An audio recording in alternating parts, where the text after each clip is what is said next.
Check 1 2 1 2, bitch.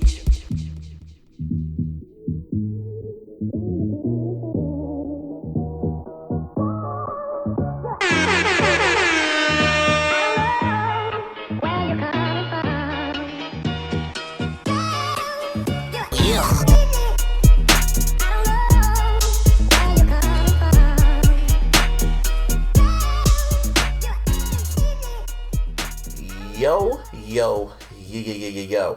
What up? It's episode 167 of the iLLogical Sense podcast. This is your boy Busby. Give me a hell yeah! And over here is your boy JC No Honey. And Martin. Whoa, what the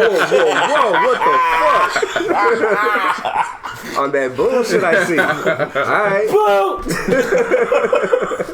And we got a special guest, my boy. Red Baron in the house. Red Baron. Round of applause. What the fuck you doing? Me? Yeah, you. Shit. A lot of things actually right now. I'm working on some music and promoting events in downtown again. Oh, okay. Nice. Exactly how you were doing, not what you're doing, but that's good too. You're doing good. You threw me under the spotlight, nigga. You know, we're gonna shine every day, baby. Yeah. Swell shit. How do we start this show off? First and foremost, I want to say that I got love for all three of y'all in this room. Yeah. It's got to be said in times like this. Of course. Just to let know where everybody stands. I got love and respect for each of y'all individually, what y'all do, what you guys bring to just what you bring in this world. Because you know it may be minuscule to somebody else, but it means something to the people around you. Yeah, and those observers. Appreciate that. Yesterday was tough, man. Like it was shit. We done the podcast after death before, like with Nipsey, Triple X, and Mac Miller. Shit, even just saying that out loud is even wilder to say. Yeah, like yes. Different emotions. Like Triple H was Triple X, Mac, Nip. They're all like different emotions. Even Juice WRLD, different emotions. Yeah. You know, this one takes the cake. Yeah, this one hit a little different. This is just random to even say out loud. Yeah. Your superheroes aren't supposed to die. Seriously, and that's why it hurts. Like I felt this was my superhero. Yeah. This was my childhood superhero. Mm-hmm. Yep. You know what I mean? Like, Kobe Bryant was larger than life to me. Yeah. He's, you know, I watched ball a couple years before him, but he was to say out loud. He was the ultimate reason that got me. I used to watch what he would do, and depending on the time of the day after the game, I would go outside and try to imitate it. Try to hit that move. His jersey was a cape in my eyes. Which one? Both? Just his jersey was just a cape in my eyes. Like the things he did, normal humans couldn't do. Only closest one was Jordan. Well, no, he was the closest one. One to Jordan. Yeah. Jordan was, because when I saw Kobe, man, there's only two basketball players I respected the most. There was Michael Jordan and Kobe Bryant. And the thing I saw Jordan do was just out of this world. And I'm like, there's only one man of him. There's only one. There's no one's ever going to duplicate that. Then God said, let's press Eminem, haha. God said, oh, watch this guy right here. And Kobe Bryant came into play, and it was just like, I would watch him like, how the fuck you do that? Like, huh? Like Mamba mentality. The Mamba mentality started early. You feel me? The same thing for me is that, you know, the first year really watching basketball, Jordan retired. Yeah. So when I started watching, I didn't know NBA with Jordan. You know what I'm saying? Like I didn't know that. And then when he came, then when he came back, it was like, okay, like this guy's pretty cool. The one when he in the '90s. Oh, that one. You gotta remember, I'm trying to keep it in the time frame of Kobe. Okay, making sure. So when he comes back, it's like, all right, like I guess it's cool. Like don't get me wrong, like he did a lot of things that you want to imitate as well, but Kobe, I saw that from the beginning. Yep. And the thing about Kobe is, Kobe started right after Pac died. 96. So the city of LA was, even though Pac wasn't from LA, he was adopted, so per se. So the city was reeling off of that, and then here comes Shaq and Kobe. And so that takes off. And to just see how he goes from the perception of him is this really arrogant ass kid who came in thinking he can take over the world. Who does he think he is? That's what the fuck he did. He was And I remember being so young, and I was like, why can't he take over the world? Same here, man. Who says he can't? Yup. And I remember going to war over the next 20 years with of his fucking career. Going to bat Same here. on behalf of my man Kobe. I felt even before his death, like even leading up to his, like after, I've been standing side by side with you for a good like minute, I always bro. felt like I felt Kobe was by far the most disrespectful like legend because they always talked about Jordan and LeBron, never about Kobe. Like, oh, LeBron's better than Kobe. Kobe wasn't that good. Before LeBron dribbled the NBA basketball, they already threw him. Oh, he's the greatest to do what? Yeah. And in all respect to LeBron, but it was like I always felt it was just Jordan and Kobe, and you're just there. Okay, not now, but I'm just saying it was just how it felt. But this shit right here, it's just surreal. Like when Michael died, that was just surreal. Like what? I just got used to just saying rest in peace. When they killed him. You know, whatever. You know what the fuck I meant. Allergies, my bad. Yeah, but. I just got done used. It's now accustomed just realizing like, yeah, Michael's gone. It was surreal the day it happened, and it was just like, okay, rest in peace. It's been 10 years. Whatever, we gotta move on and shit. And that's what life is. Now this news, this shit that Kobe Bryant is no longer here on this earth is fucking wild. At 41, not 50. and a random thing like a crash. Too. Yeah. Like, personally, I don't even want to call it a vehicle, but I mean it's a flying craft, a transportation device that he used all the time, all the fucking time. Like that's the thing that was wild. Is like everybody's like, well, what was he doing in a helicopter? And it's like, fam, he lives in LA. He was doing this as a Laker. Yep. He was going to practice and to the games in that. Like, helicopter. Right. It wasn't. He then was just like, oh yeah, I got it. No, he's been doing that. And for those who don't know, the original reason why he started doing that was so he can get from work, meaning the Staples Center, or with the practice facility, right, back to home so he could jump in his car and go pick up his daughter. Yeah. That was the original reason why he started using the helicopter. So he just got used to it after a while. It was, it was rich nigga shit, but it was a custom. Yeah, but I mean, it was more so about timing. Like, you know what I mean? too. He wanted to be with his family as much as possible. Sitting in LA traffic, I mean, that's not. I'll just piss It's not you gonna off happen. more. Yeah. You know what I'm and you saying? ain't got to see the public as much. You That know, too. Helicopter, you fly over the Oh public. yeah, you just you over everything, Right. Yeah, man, it was a rough day this past Sunday. Everything was just normal until I got the fucking TMZ is literally the Grim Reaper for these celebrities, man. For your favorite celebrities, they are literally the Grim Reaper. I don't even call them the Grim Reaper. They're just the messenger. Yeah. They were just Def gave them the message, and they had to rely that message out. And they're always the first one to do it. And also, I know, and like the media version of The Simpsons and shit. something like that. Simpsons did it. TMZ did it. Shit. And what's also sad about this is that on the helicopter was the death of his daughter. Yeah. What's her name? How do you say her name? Gianna. Gigi. Yep. Gigi, who was on her way to becoming Mamacita. Yeah. No, she was Mamacita. She She was on her way to Yeah. become. Like WNBA. Nobody status. can convince me she was on her way to becoming the first millionaire WNBA player. Nobody can convince me otherwise. Yeah. I feel that. The whole, everything on the table was designed for her to take that league into something so out of this world that we can't even imagine. Yeah. And we won't be able to imagine, unfortunately. Well, at this point, I mean, imagination is all it'll ever really be. Yeah. But you're right. I guess I should say we won't be able to see become reality. Yeah. Gigi's actually the reason why Kobe started going back to Lakers games.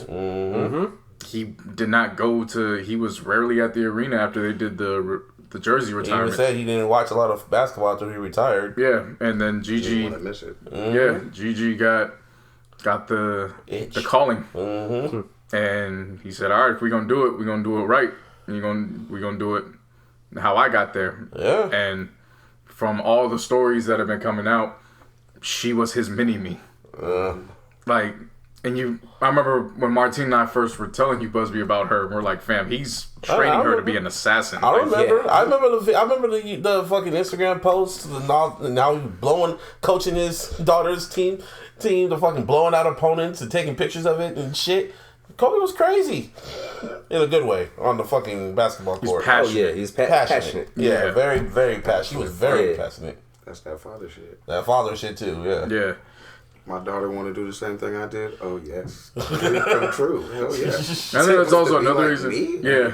It's also another reason why it hurts so much too is even if you take out the idol and the superhero factor, it was the fact that it wasn't that. It was the fact that we saw him literally from a kid go from a kid to the man that we are now Kobe.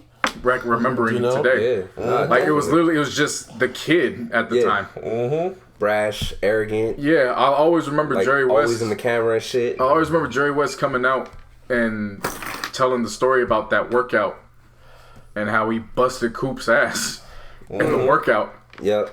And Jerry West ran out the building and he told Dr. Bus, we need to tell everybody in the league that he failed this workout horribly so that nobody will take him. Because this is the best workout I've ever seen in my life. Kobe was, And he was stuck on him. He was a whole from that different moment. level of a player. Like it was just, he was just And to insane. come in from that young age and be that beast, monumental. He's arguably the game's best student. Oh yeah, Arguably the game's best he student. figured you out. He knew how to beat you mentally, Easily. too. Yeah. And it was like it wasn't because if he'll beat you, it's if he'll allow you to fucking beat him. And he left literally everything on the court. Man, it's still wild. Let's talk about it in a past sense. This is gonna be wild to get used to. Just saying, like, huh? Yeah, no, I catch myself saying was. And it's Yeah. like, wait, what am I saying? Huh? You know what I mean? It makes no sense. I see the dash in between his years, and I've been saying it all day. I read it, and I read it, and I read it, but my childhood just won't allow me to process what I'm reading. That's how I felt when Michael died. Like- when I kept seeing that. It's just, I know they're not here. And also rest in peace to the 7 other members that were in that helicopter as well. Yep. They were like the teammates. It was her teammates and their parents. Yeah, And the pilot. John Altabelli, Carrie Altabelli, and Alyssa Altabelli, who was one of her teammates. Those were her parents. Her dad was actually a community college baseball coach. Actually coached a few MLB guys that are in the league now. Christina Mosser, if I'm not mistaken, was actually a coach that Kobe actually specifically picked out because of her defensive schemes. Wow. And he wanted her to be a part of what he was doing. Sarah Chester, Peyton Chester, and then as of now, I mean, if They already said the name. They already found. I forgot I pronounced the pilot's pilot? name. Yeah, but Yeah. they revealed his name. I forgot his name. I couldn't pronounce it. Yeah. so real, like it, Surreal is an understatement. It's like bizarre world, dog. Like an alternate universe. Like what? yeah, and you know, yesterday just had that feeling too. Like we're here in Northern California, but even the sky just. It was overcast. Every time something like this happens, It felt like the day Nipsey was taken in a way. It was just an overcast day. Like it was quiet. The crazy part was, to me anyways, the sun shone through just a little bit. Yeah. And then right back to that overcast. And that's since you mentioned the Nipsey day, like, it literally was just like that. Yeah. Where it was just like, I should get in the house today type of days. Yeah. I was like, sick. just stay in. Yeah, And that's what I said. Like I went out and worked a little bit, and then around the time of this happened, obviously not knowing what's going on, it was just like, I'm just not feeling today. I'm gonna go home. Yeah. And as I'm going home, I stop and go to get some meat, and that's when Busby hits the chat. Yeah, I had to be the one to break the news. That's the thing that was fucking trash. Because I know you guys are just, all three of y'all, like hardcore Laker fans. And I was the Kobe fan because I really respected everything he did. So when I saw it online, it was before it started to traction. I was like, I had to do a double take, like, what? So then I hit the group chat like, I'm sorry, y'all. And they were like, what? And I was just like, oh, so y'all didn't know. So I was going to wait to see if it was just going to get to y'all. But like, I might as well tell y'all. So I just sent the fucking link over. And then it was like, what? It was still just what the fuck? Yeah. Like, this is some what the fuck. I'll be honest, man. When I first saw the text, I was like, wait, whoa, what? Huh? Yeah. Like, my grandma was next to me and she was like, what's wrong? Mm-hmm. You know, she was like, literally, she passed by, like, she was walking right in front of me. And she was like, what's wrong? And I was like, I don't know yet. I didn't want to tell her because I wasn't sure if it was true. You know what I mean? That's how I felt. It was one of those things. I felt like it was there. fake. You know what I'm saying? So, like, I didn't want to say nothing. I was like, let me figure this out. Because alright, for those of you who don't know, I've only bought 2 numbered Laker jerseys my entire life. You know what I'm saying? And that's number 8 and that's number 24. And that's it. You know what I'm saying? My grandma knows this. She got me the first one. Right. She got me the home jersey. Nice. The original, like back in 90. The original yellow? No, when they went to Staples. Because they switched it up, whatever. But what you call it? So she knows. You know what I mean? Like, and what you call it? I was like, hold on, let me make sure this is all right. And then time passed. More information kept coming out and shit. And I was just like, TMZ don't lie, man. like, my Kobe Argue died. them, do And not. she was just like, who? Like, she knew who I was talking about, but she couldn't believe it herself. You know what I mean? This is my grandmother. She's already in her 70s, bro. You know what I mean? Mine said the same thing. My mom said the same man, shit I mean, too. She was like, who did I It's like, say? you know that guy that you watch on the TV, Mr. Bryant? He's calling like, yeah, man, I know. Shit. Yeah, Well, man. Damn, it's not You know- something I wanted to hear from anybody. Yeah, and then the crazy part was I was getting texts and Yeah, from Instagram other from people. everybody, like, just hit me up, checking in on me. Yeah, that too. I got that a lot. I got Busby sent that, and I was getting my food, and I was just like, nah, I put the phone down. Yeah. Said nah, Yeah, because I went and clicked on the link, tried. and it had froze, and I was like, all right, they fucked Yeah. up. I had some bullshit. That's what I whatever. thought too. Right. Like at first when it came out, I'm thinking like this is from a gossip site. I remember when shit like this comes out all the damn time. Oh, this is from a gossip site. And when I saw TMZ, and then I looked at that, I'm like, is this a fake page? No, this is TMZ, and TMZ does not bullshit. Yeah, so when I went and got my food, it was just a few blocks from Larissa's. So I'm driving, and I'm like, all right, let me get there first, and then let me start browsing through. But then it was another homie chat that I was in, and it didn't say anything about Kobe, but it had said a helicopter crash with 5 Yeah, I've seen people that. on there. And when I read that, that's when I was like, oh no. Yeah, you connect the dots at that point. Yeah, because it's like they wouldn't get Kobe out of nowhere. Just Unless it was his name. helicopter, but when do we know Kobe to not be in his helicopter? Right. Yep. You know, I've never heard of anybody riding in Kobe's helicopter without him being in there. Yeah. So now it was now comes a similar feeling to Nips. Nip, where it was just like, all I can do is hope, but it just don't feel right. And then that's when I got in, and I'm still browsing through because no sources have it. I go on ESPN. ESPN's going on like business as usual. So I'm like, Yep. all right, like there's still some hope. And then the Woj bomb drops, and then I'm like, fuck. Yeah. The biggest rose bomb you didn't want. And I cried for the next 6 hours. I don't blame you. Yeah. I legit. I know Larissa knows how big of a sports fan I am. And I know she knows how big of a Lakers fan I am. Yeah. I think yesterday she finally realized what Kobe actually meant to my life. Right. 'Cause there was one point where, in the midst of everything, I was cool. I know what it was. I was cool for a little bit, and then Shaq did his first IG post. And I got to the second picture, which was the two of them after they won the first title, and they had the smirk at each other while they're in between the trophies. Yep. And it immediately, I remember, Martin, you know, Reg, you know, it took me right back to the moment, and everything starts playing out, and it's like, that shit's a memory. And I like started shaking, and I started crying right there, and she grabs me, and I remember, I just kept saying, my childhood's gone, my childhood's gone, my childhood's gone. Damn. And I think that was then, like, she finally understood, like, he was the constant throughout my childhood, my teens, and my 20s. Yeah, man. Yeah. I mean, same can be said for mine as well. You know what I mean? Yeah. Same here. I mean, all of us. Kobe Bryant was that nigga. Period. Like it's still wild to say it out loud. And then like it got to the point when they confirmed that his daughter died with him. I was like, okay, let me log off. Well, see, that was the thing that was confusing too, because they were saying all 4 of his daughters were with him. Rick Fox was dead. And then Rick Fox got in the mix. So I'm like, wait, Rick what? Fox? Can everybody just stop about this, man? I don't hear any more about this damn crash. Yeah.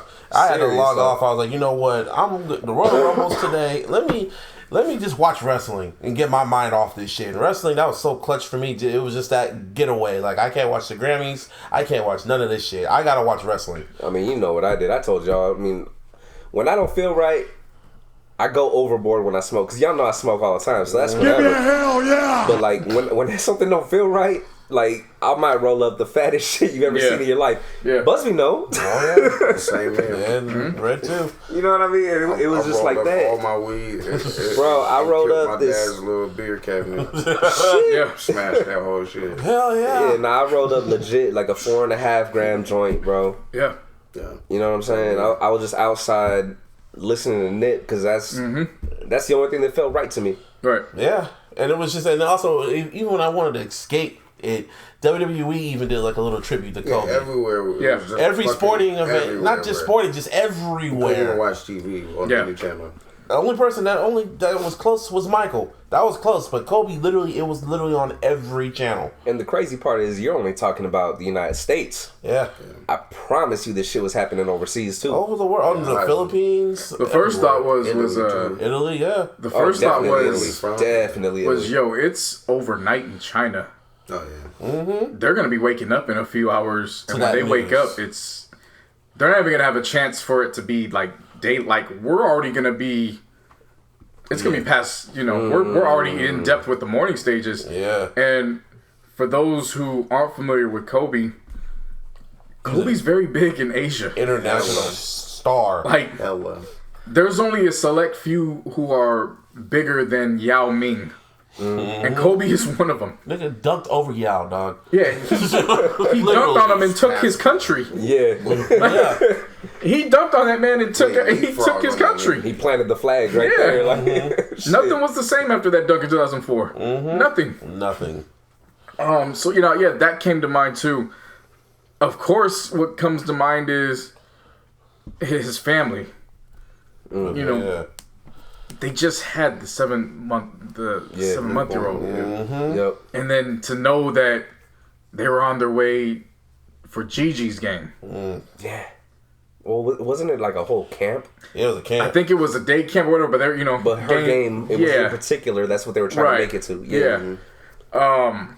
There's that. And then it made me tear up even more because it was just, you think about what those possible final moments were between That made me father and daughter. Yeah.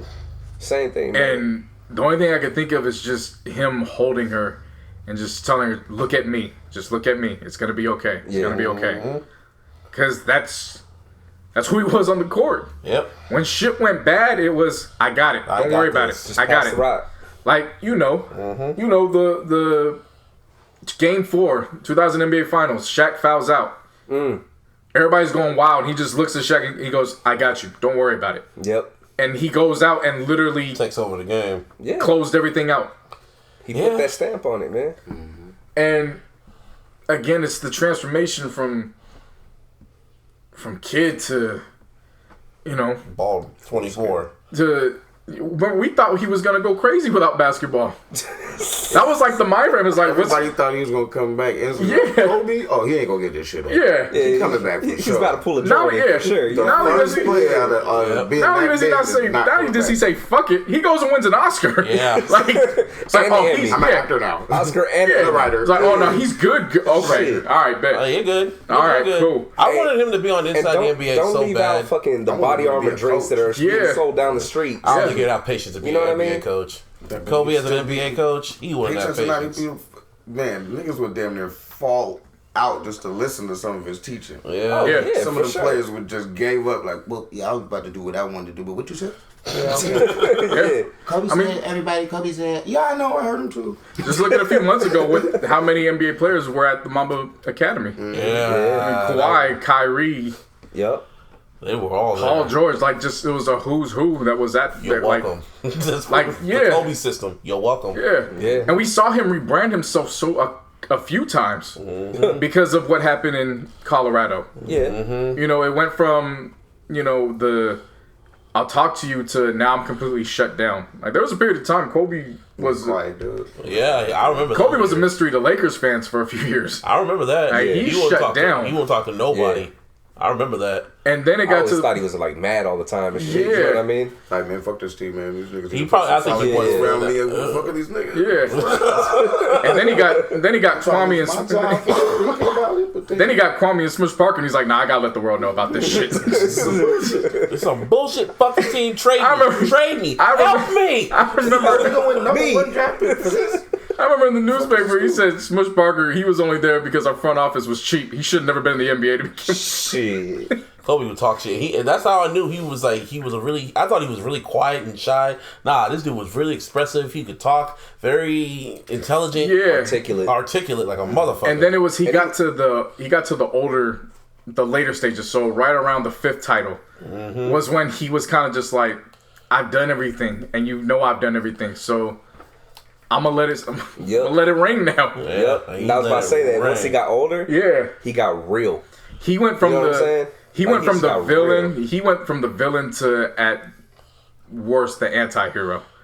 yeah. People didn't see him as the villain unless he was never going against saw your him. team. Everybody wanted You were to going beat against your LeBron team. at that time. Yeah. LeBron was the villain in the NBA. Even though LeBron didn't really do shit to make people hate him, he was just Well, like I said, remember he came in and everybody kind of gave him the greatest before he greatest even dribbled shit. the ball. Right. Yeah. Everybody's like, well, let's see then, motherfucker. Yeah. And Kobe's like, I don't really think he's that good myself. Looks Yeah. good. he looks cool. I'm still Good. back Ball his ass up, but I mean, I'm still Swat his ass twice in the fucking All-Star game. I ain't never forget that shit. and that look on that little boo boo face. Yeah. That little boo boo face on LeBron's face when he did that. Like, Oh, my slapped God. the paddle the ass like, yeah, good try. He's all, try again. Yep. Come on, bring it. and then that look of LeBron just staring at him was like, bitch. I'm better. Like, this than happens, huh? This happens? Yeah, okay. That's why I'm mad the finals never had LeBron versus Kobe. Man, that would have been fire. But, you know, it is what it is. Yeah, that's Same with Kobe versus Jordan never happened because fucking Utah. that's one of the Son of a bitch. Why could you take a plane of the Jazz? A whole plane? that's one of the greatest. Punk What ass. is? You call Jazz. Fucking I mean, John his- Stockton for what? Why? His career was poetry in motion too. Just how the way, just if you think about it, the first point he scores is a free throw. It's the last point he scores in his career. Mm-hmm. His first failure in the NBA on the big stage is the 4 air balls against the Jazz. He shuts him out his last game of his career. Yep. Like everything Shit, was I didn't think everything about that. came When full it- circle in his career at some point. He had the best commercials, too. Man, he was The Kobe system commercial with Kanye. The puppets. Yeah, the puppets. Puppets was them ones, man. and that's why that's broken finger. yeah. Yeah. And that's why it hurts. It's just, fam. Bill Russell and Jerry West said, "Rest in peace to Kobe." Shit, yeah. Jordan said rest in peace to Like, Kobe. yeah, Jordan did say, but you gotta understand, Nah, man. Russell. Bill Russell and Jerry West were playing for finals in the '60s. Yeah. There's only been 3 former MVPs in the league that have died, and Kobe's now one of them. Yeah. There's only been 3 former MVPs in this entire league. Like NBA players, they live forever. Yeah. At least the elite ones. I was Yeah. just asking. You know what I'm saying? Like, Yeah. If Jordan would have passed away instead of Kobe, I would have been like, how would the world be affected like this? it would be. It would Definitely be. But then It's it'd be just like, with somebody that's a little bit up there in age Yeah. compared. Like, you gotta remember, we just saw Kobe like last week. He was doing like interviews. Like Tim and Tracy McGrady, they were just at the Mamba Academy for their kids tournaments. LeBron passed him on the record. Yeah. Yeah, the day before. that, like, you were just in mention of the whole world. Yeah. And people were literally on Twitter debating about Kobe versus LeBron and shit. Literally on there talking about I was him. just happy. I don't know. It's funny We got because 4 ex-Lakers on that top 4 list now. no, If you want to count, and then you want to go all around the world. He retired. Malone retired in a Laker jersey. Oh, yeah, You go all around the world. Everyone has Laker colors. Everyone's rocking Laker colors. So it's wild though that you guys mentioned about how the Kobe or LeBron passing Kobe, whatever, right? Because me and my brother was talking. Cause you know how JC, you know how me and my brother get, man. Like we can get heated arguments, you know what I mean? But we understand each other's point. Don't get me wrong, but it's just like, you know, he's a Kings fan. The only common ground between us. wow. So, The only common ground between us is the greatness of Kobe and Kevin Garnett. That's the only common ground between us. Nah, dead ass though. You know what I mean? But what you call it? So we were getting into it like. He goes, oh yeah, well you wouldn't be saying none of this if you know, or you weren't saying none of this because I was talking shit about how LeBron lost the game. Because personally, I told him I was like, if that's Kobe, he wins that fucking game. I don't give a shit. That's like because the individual accomplishment is great and all, but he's more about the team. Yeah, you know what Kobe I'm saying. So he never really cared about the stats like that. Yeah, so him getting into the third spot, I didn't remember because I have a bad fucking memory. Y'all know that. Smoke weed. But exactly. But nah, he goes, well, did Kobe win? And I was like, let me check. I checked. Yeah, he did. I think we won by 10. It was about that. It was like it was against the Timberwolves. Yeah. He hit the free throw. Yep. I know that, and I knew that from memory, but of course during the Timberwolves, before we came on the Timberwolves game, they did the 8-second backcourt violation, but they put the ball at the free throw line where he passed Jordan initially. Wow. Yeah. So seeing that, it was like, damn. Yeah. But let me just finish this. Yeah, go ahead. Bro. Yeah. So like I was saying, he said he was asking, oh, did Kobe win? I was like, yeah, he did. You know what? After I checked, and then I was like, but that's just, in my opinion, this is the microcosm of LeBron's career, and I know y'all can say whatever y'all want, but this is just my opinion. The stats and everything to everyone else, the media included, is more higher than his team winning the game, you know what I mean? Yeah. And that's just, it is what it is. Like that's all I was saying. Like it just is what it is. But like with Kobe, I promise you, he would go and win that shit. Stats will go in the history books forever. That out of 82 games, are all 82 games going to be fucking remembered that well, unless it was really an accolade game. Yeah. That's what I'm saying, though. If it's just they won type game, nobody gonna give a fuck about game number 17 in the 82 game season. You know what I mean? It's like, yeah, who cares if they won? Believe me, I completely understand that, but I'm talking about like on those special games. Yeah. You know what I'm saying? Like, there's certain games that you look at differently. You know what I mean? And if I was that player, I would go out more for the win because like, I'm gonna get this stat. Yeah, regardless. I'm gonna get it. I'm gonna get it anyway. How about let's get this points. win while everybody's focused on me trying to get this stat? I sneak this motherfucker win. And I think that's exactly what Kobe would think, probably. Yeah, and that's what I'm saying. That to me was the difference with Kobe, and which is the reason why I hold him in higher regard than LeBron. Anyone. Yeah, anybody. You know what I mean? Jordan with Jordan. I'll with say that. Jordan. With Jordan. Because Jordan is literally like a mythological creature at this point with him and Bill Russell. But it's just like when you put Jordan up there, it's just like, oh yeah, that was crazy back then. It was almost like fantasy stories that happened. Kobe, you literally saw him do the shit. It's just like, and then LeBron too. But it's just like Kobe and Jordan, they're like two different, like he says in the commercial, what, same animal, different beast. Different animal, same beast. That's pretty much what they were. LeBron ain't that. I've always taken it as all three of them were necessary to push the game further than what it needed to be. And they did it in their own. They did it in their own ways, and LeBron's doing it in his own ways. That's why I've been one of the rare ones that I've always tried telling people. Martin could attest to this. I'm like, yo, just appreciate them while they're here. Yeah. Because when they're gone, they're gone. It doesn't matter how you felt about them. The game's not going to be the same. So to see people debating after LeBron passed Kobe, but then for Kobe's final social media post was him to be congratulating him and passing the torch, saying, "Now go get number 2. Keep going. Don't stop." And when that happened, when I actually seen it, that deaded the conversation. Oh, yeah. Like for me, you know what I mean? I was like, all right. Same here. Yeah, when Kobe said congratulations. Y'all shouldn't even be debating that every All right, that's it. Yeah. You know what I mean? But I think for me, I think that's what I was trying to get you to see compared to last year. when Kobe had said, "Embrace him. He's one of us. Yeah, he is one of us." I remember when he said that. It's Yeah. just know what I hard mean? for me. You know what I mean? I It's like, and I get I've been it. talking so much shit about LeBron. I was too. Before he put the fucking jersey on of our team, it was just like, Yeah. who's this dude? He ain't And the I- fucking greatest. Really? He Yeah. just started playing. Get the fuck out of here. He's looking like Zion, like And he great don't player, got a but shot. he did shit yet. And I get it. It was just the stories you hear about them and their relationship behind the scenes. It Yeah. was like, there's no reason for the fan bases to beef with each other But because we, they actually. we need to be entertained. I mean, it's one thing to be entertained. It's a whole other thing. You know.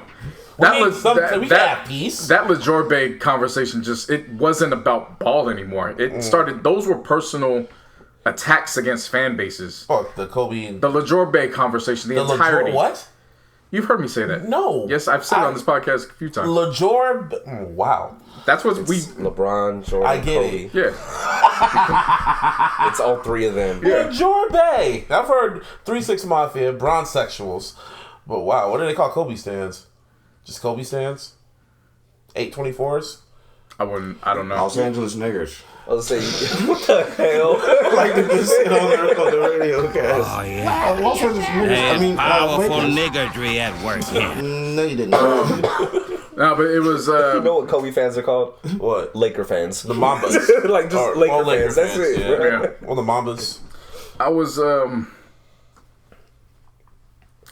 It was fitting that he would pass him in Philly. Yeah. I wouldn't see a better And place. his last Instagram post, it was with him and LeBron. Not only that, I don't know if you guys just got the update, but LeBron finally, Yeah, I saw it. he finally could get the words. Yeah, because when you saw him walk out that plane, he just looked just out of it. Yeah. Yeah. It reads, "I'm not ready, but here I go. I'm sitting here trying to write something for this post, but every time I try and begin crying again, just thinking about you. My niece Gigi and the friendship, bond, brotherhood we had. I literally just heard your voice Sunday morning before I left to Philly to head back to LA. Didn't think for one bit in a million years that would be the last conversation we'd have. What the fuck? I'm heartbroken and I'm devastated, my brother. I love you so much, big bro. A little more? Yeah, my heart goes to Vanessa and the kids. I promise you, the legacy will continue. You mean so much to us all here, especially Laker Nation, and it's my responsibility to put this shit on my back and keep it going. Please give me the strength from the heavens above and watch over me. I got us here. There's so much more I want to say, but just can't right now because I can't get through it. So until we meet again, my brother, Mamba for life, Gigi for life." Yeah, he getting y'all that ring. You fucking Man, I mean, turn look. on that Mamba spirit and strike. Yeah. This is my whole thing, man. Like, honestly, yeah, if he gets the ring, cool. Don't get me wrong. I would be very appreciative. I mean, yeah. You know what I'm saying? Obviously. Well, fuck. I just hope he does. Like, just keep doing it your way, bro. Don't try to fucking step out of, you know what I mean, out of your own lane. No, yeah, of course not. You know what I'm saying? I'm Don't speaking do of it. I I just just- too. Like, I just want to make that clear. You know what I'm saying? Like, he just needs to stick to what he does. I just look at this like he knows this will never be his city in the sense of Oh, hot. the overall scheme of things. But right now, I couldn't be more happier to have him because if there's one person that has what it takes to get it done LeBron James. for the man that was pretty much the emperor of this city, became the emperor of the city, Right. it is LeBron that could do it. And I so, agree with you on that. and it's just, It's wild. Yeah. it's Like he literally has the baton now. Like legit has it, and he has. Yeah, you got no choice now. I mean, everyone has a choice, but it's just unfortunate it had to come to this. Yeah. Like it's unfortunate it had to come down to this. Yeah.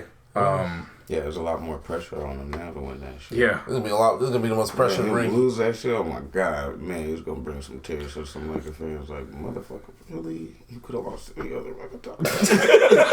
Any other fucking year, bro. Like, now, to me at this point, it's Kobe's like turning over the screen. Like, you should have shot it. See, you know, that's the thing, man. That's gonna be oh god. Don't give it to another J.R. Smith. I swear But to if God, he bro. happens to lose the shit, bruh, Oh my God. that's gonna be the thing. Everybody's gonna say that shit. I'm gonna have popcorn ready. Kobe's turning in his grave right now. Yeah, facts. It's like, it's not fair, bro. It's, No, that's I just know, not. It's exactly. completely It's not unfair. fair. That's what I man. said. That pressure's gonna Like, eat at that man for a minute. I feel like the whole. I feel like the gotta whole get fan one. base He's needs really to gotta get one. Chill. not only chill. They're They need not to. They need to gravitate towards him. Yeah. Yeah, that part. And Support him and it'll because it's one thing to put the pressure on him and just be like, "Well, you're not getting it done. You're not getting it done." It's another thing to hold him accountable, but be behind him completely. Yeah. Where it's like, all right, we didn't get it done now, but you know what you got to do, so let's just get it done. Versus, you know, Cat's been out for the last season and a half. He doesn't do something, all of a sudden it goes back to Kobe did it. yeah, like that's what it goes back to. It's like, Kobe would have did that. Yeah. Kobe didn't miss that. and it's like it's unfair because it's like, Ain't fair. You ain't Kobe. you know, Kobe didn't go to the finals every year. Yeah. You know what I'm It saying? wasn't It's- Kobe's fault. You know, it's like that. It's unfair standards, but it's a testament to just what we became accustomed to with Kobe. Yeah. Yeah. Like that's just how high he set High the bar. standard. He said he You put know what I'm that saying? He would bar. go work out at 5 a.m. In his soaking pajamas. wet, flying back home to finish sleeping up with Vanessa, take the girls to school. Then he's back at the gym. For practice. Shit. Like but by the time the games come, he's probably done like 3 or 4 workouts. Like, how do you leave it? That's some real diehard. I gotta do this basketball shit because I would have been like, I can dribble a ball later. She needs to dribble some balls. Who wants to make 4 more babies He today? wasn't with me shooting in the gym. I was seeing Kobe people say, I ain't never listened to that Drake verse again on Stay Scheming with the Vanessa line and shit like that. Yeah. Yeah, because he was forced to apologize. Yeah. Yeah, nah, but speaking of his workouts and shit and going so hard or whatever, there was a trainer they were talking about earlier on, because I was listening to the game like all day, 95.7 for those who don't know. And they were talking about how one of the trainers was from the Olympic team, right? Yeah. He got a call from Kobe at about 3 o'clock in the morning. Yep. Fucking, you know this story, right? Yeah, they were working on their conditioning the whole overnight, I guess, or morning, whatever you want to fucking call it, right? And fucking, so their practice is done, whatever. The trainer goes back to his fucking hotel, goes to sleep, wakes up, and he's fucking waking up feeling like shit, sleep deprived as a motherfucker, right? Sees Kobe working on his jump shot, drenched like he, just got out of the fucking swimming pool and shit, right? 'Cause that's how Kobe is. Yeah. And fucking, he goes up to him, he's like, "Oh, are you done?" And he's like, What time did you get back? Or yeah, what time did you get back here? Oh, I never left. Basically, Yeah. Kobe said, I didn't leave. Yeah. I got 1,000 jumpers up. He said I had to make 800. Yeah. What the fuck? Yeah, that's how we Yeah. America, bitch. And that's when LeBron, Dwayne, and Carmelo, they started taking notice of it. Was that 2008 Olympics? Because then they started waking up at 4 a.m. to start working out with him. Because they were like, if this is what he's doing, and he's that accomplished, we got to change up what we're doing. Yeah. That was, and that's another thing with his legacy beforehand. It was Kobe's a bad teammate, this and that. Can't be a bad teammate and have this outpour of unconditional love shown. Like, so many of his peers had no problem giving him his flowers when he was still here. Especially with his retirement, his victory lap tour, when he was going to every team and shit. Namely, Matt Barnes. Yeah. You know what I'm saying? They had like a thing. Matt Barnes started off as enemy and became a very close friend. We got Dwight Howard now. Yeah, he basically told him, if you're crazy enough to fuck with me, then you're crazy enough to play with me. Yeah. Dwayne Wade popping him in the mouth. Come on, that's a quote, by the way. Dwayne Wade popping him in the mouth, and he's like, "Oh, my bad." And he's like, "I love it." Yeah. Like, what the fuck? Yeah. Kobe was crazy. He was a good crazy. I'm very happy that him and Dwight put all that behind them. Because remember, Dwight just got done saying how he wanted Kobe to be with him during the dunk contest, and he wanted to make it public first, so that way they could put the pressure on Kobe to do it. Yeah. Shit. And I'm glad it wasn't a situation of, or I'll talk to him later and we'll make up. Yeah, I'm the glad it All-Star was game done. is next month. Yeah. Damn. Fam, I came in before yesterday. I came in ready to Lakers got 2 all-star starters again. This is what happens when you come to the team. We take care of you. Yeah, still. And I gotta sit here and say, the passing of Kobe is a testament to the Lakers fan base. If you give us your all, we're going to praise your name for generations. Like, this Kobe praise does not stop with our generation. Oh no, He's going to become so. He's going to be arguably one of the greatest myths in basketball. up there with Jordan. Yeah. Like, there's just stories that are just going to be. Maybe even so since he's gone in Jordan show. Yeah, And that's the thing, too. They were just going to announce the Hall of Fame finalists in 2 He was weeks. about to make that shit. Yeah, I told you guys. I asked y'all. I was like, y'all want to go? Because I'm, like, you need to let me know now so I could plan accordingly because I'm going. Yeah. I'm not going now. yeah, I don't want to go. yeah. Nah, I feel you, bro. Like, Fresh. And then, the Hall of Fame committee came out and said, we're not even going to vote on him. He's in. There's no point. Like, Well, there's no point. Well, I mean, let's just be real about the situation. There really was no point in the beginning because Yeah. he was gonna get in. He was but gonna. I mean, that's the He same was thing. kicking down that door. But that's the same thing with Tim and KG. oh yeah. We knew it wasn't going to, we knew it was just Oh, yeah. formalities. yeah, exactly. They're just getting ahead of it, saying like, all right, we're like- now we're skipping formalities. He's in. Exactly. We're not. Don't worry about it. He's in. But it's, I gotta look to the last game to get that feel of what that Hall of Fame speech was potentially going to be. right. I'm appreciative of it because Hall of that Fame speech would have been that 60-point speech was from the heart. He didn't write it down. Yeah. So Yep. I'm very appreciative He of would have that. roasted hell of folks. But Not like Jordan. But there was just again, with NBA legends, we were supposed to see the NBA TV special, the sit down with Jordan, Kobe, and LeBron after LeBron got into the Hall of Fame. Yeah. We were supposed to see that sit down. Yeah. Or at least I was expecting to really hear the argument. to see that. I was expecting to see. And Kobe just sitting in the middle, just. I was expecting to see at the very worst, Bronny had being a role player in the NBA, and Gigi taking over the WNBA, and they bring back the puppets to then brag on their kids in retirement of who's better. That'd be dope. I was expecting that. Yeah. You know what I'm saying? There's a lot of dreams and expectations that were taken from us yesterday.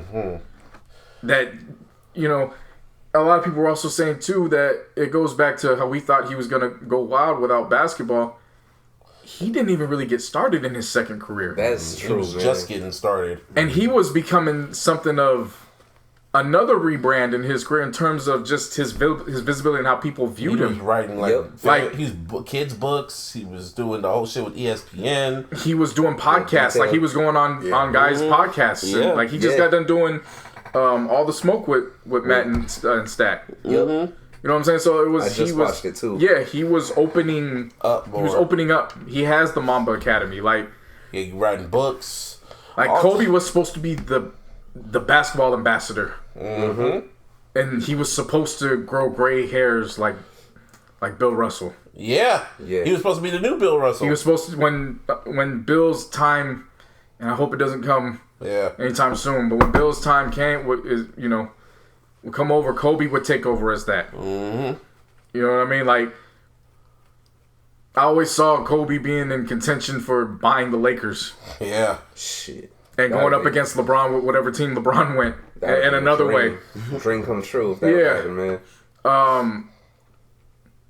God, there's just so many things that... This reminds me of the fucking scene from Minority Report where the chick was just saying what the future path would have been for that person and shit like that, but they're no longer here. Yeah, alternate timelines, man, but we're here and now, and it feels like some King of Thrones shit in the sense of... King of Thrones. Yeah, Game of Thrones, I'm sorry. Okay. It feels like that in the sense of everything's fine, it's all good, Just 2 weeks ago, though, we lost David Stern. Shit. I know, right? So now, as a league, we paid him his respects on the show some episodes ago. Mm-hmm. As a league, you're just getting over that. And then Tragedy. It's the last person anybody would ever expect for this to happen to. Mm-hmm. That happens. And when that happens, it's just a reminder of your own mortality. If larger than life Kobe isn't safe from this, what the hell does that mean for everybody else? Mm-hmm. Facts. Fam, I saw Kobe tear his fucking Achilles And then walk back out and shoot free throws and then walk off again. Like, fam, It's over. guys like that don't Sit down, nigga. guys like that don't die in the way he died. Sit down. Yeah, It's not over. definitely, man. Yeah. I hear you. Yeah. This is wild, man. This is gonna take a while. A while to get over. Rest in peace. I put out Man. I put out some tweets and statuses. Martine saw it. I don't know if you saw it, Busby, but Probably did. I see everything. there was some. I gave everybody an opportunity if they wanted to have their feelings read on the podcast. I gave some people opportunity to hit me in DMs. Mm-hmm. So I want to take some time out to respect those that actually did hit me and read their thoughts on what's going on, because it's bigger than basketball. Like, this is an icon. You know what I'm saying? Like, he reached so many people in different ways for different reasons. A world, bro. My boy Palma, he's an Eagles fan. He wrote down, one of my favorite Kobe moments was watching him hold his daughter while the Eagles won the Super Bowl. Yeah. Such a down-to-earth moment. It was just him at home with his kids and his wife. And now I'm just hoping that we can get the ring for him next season.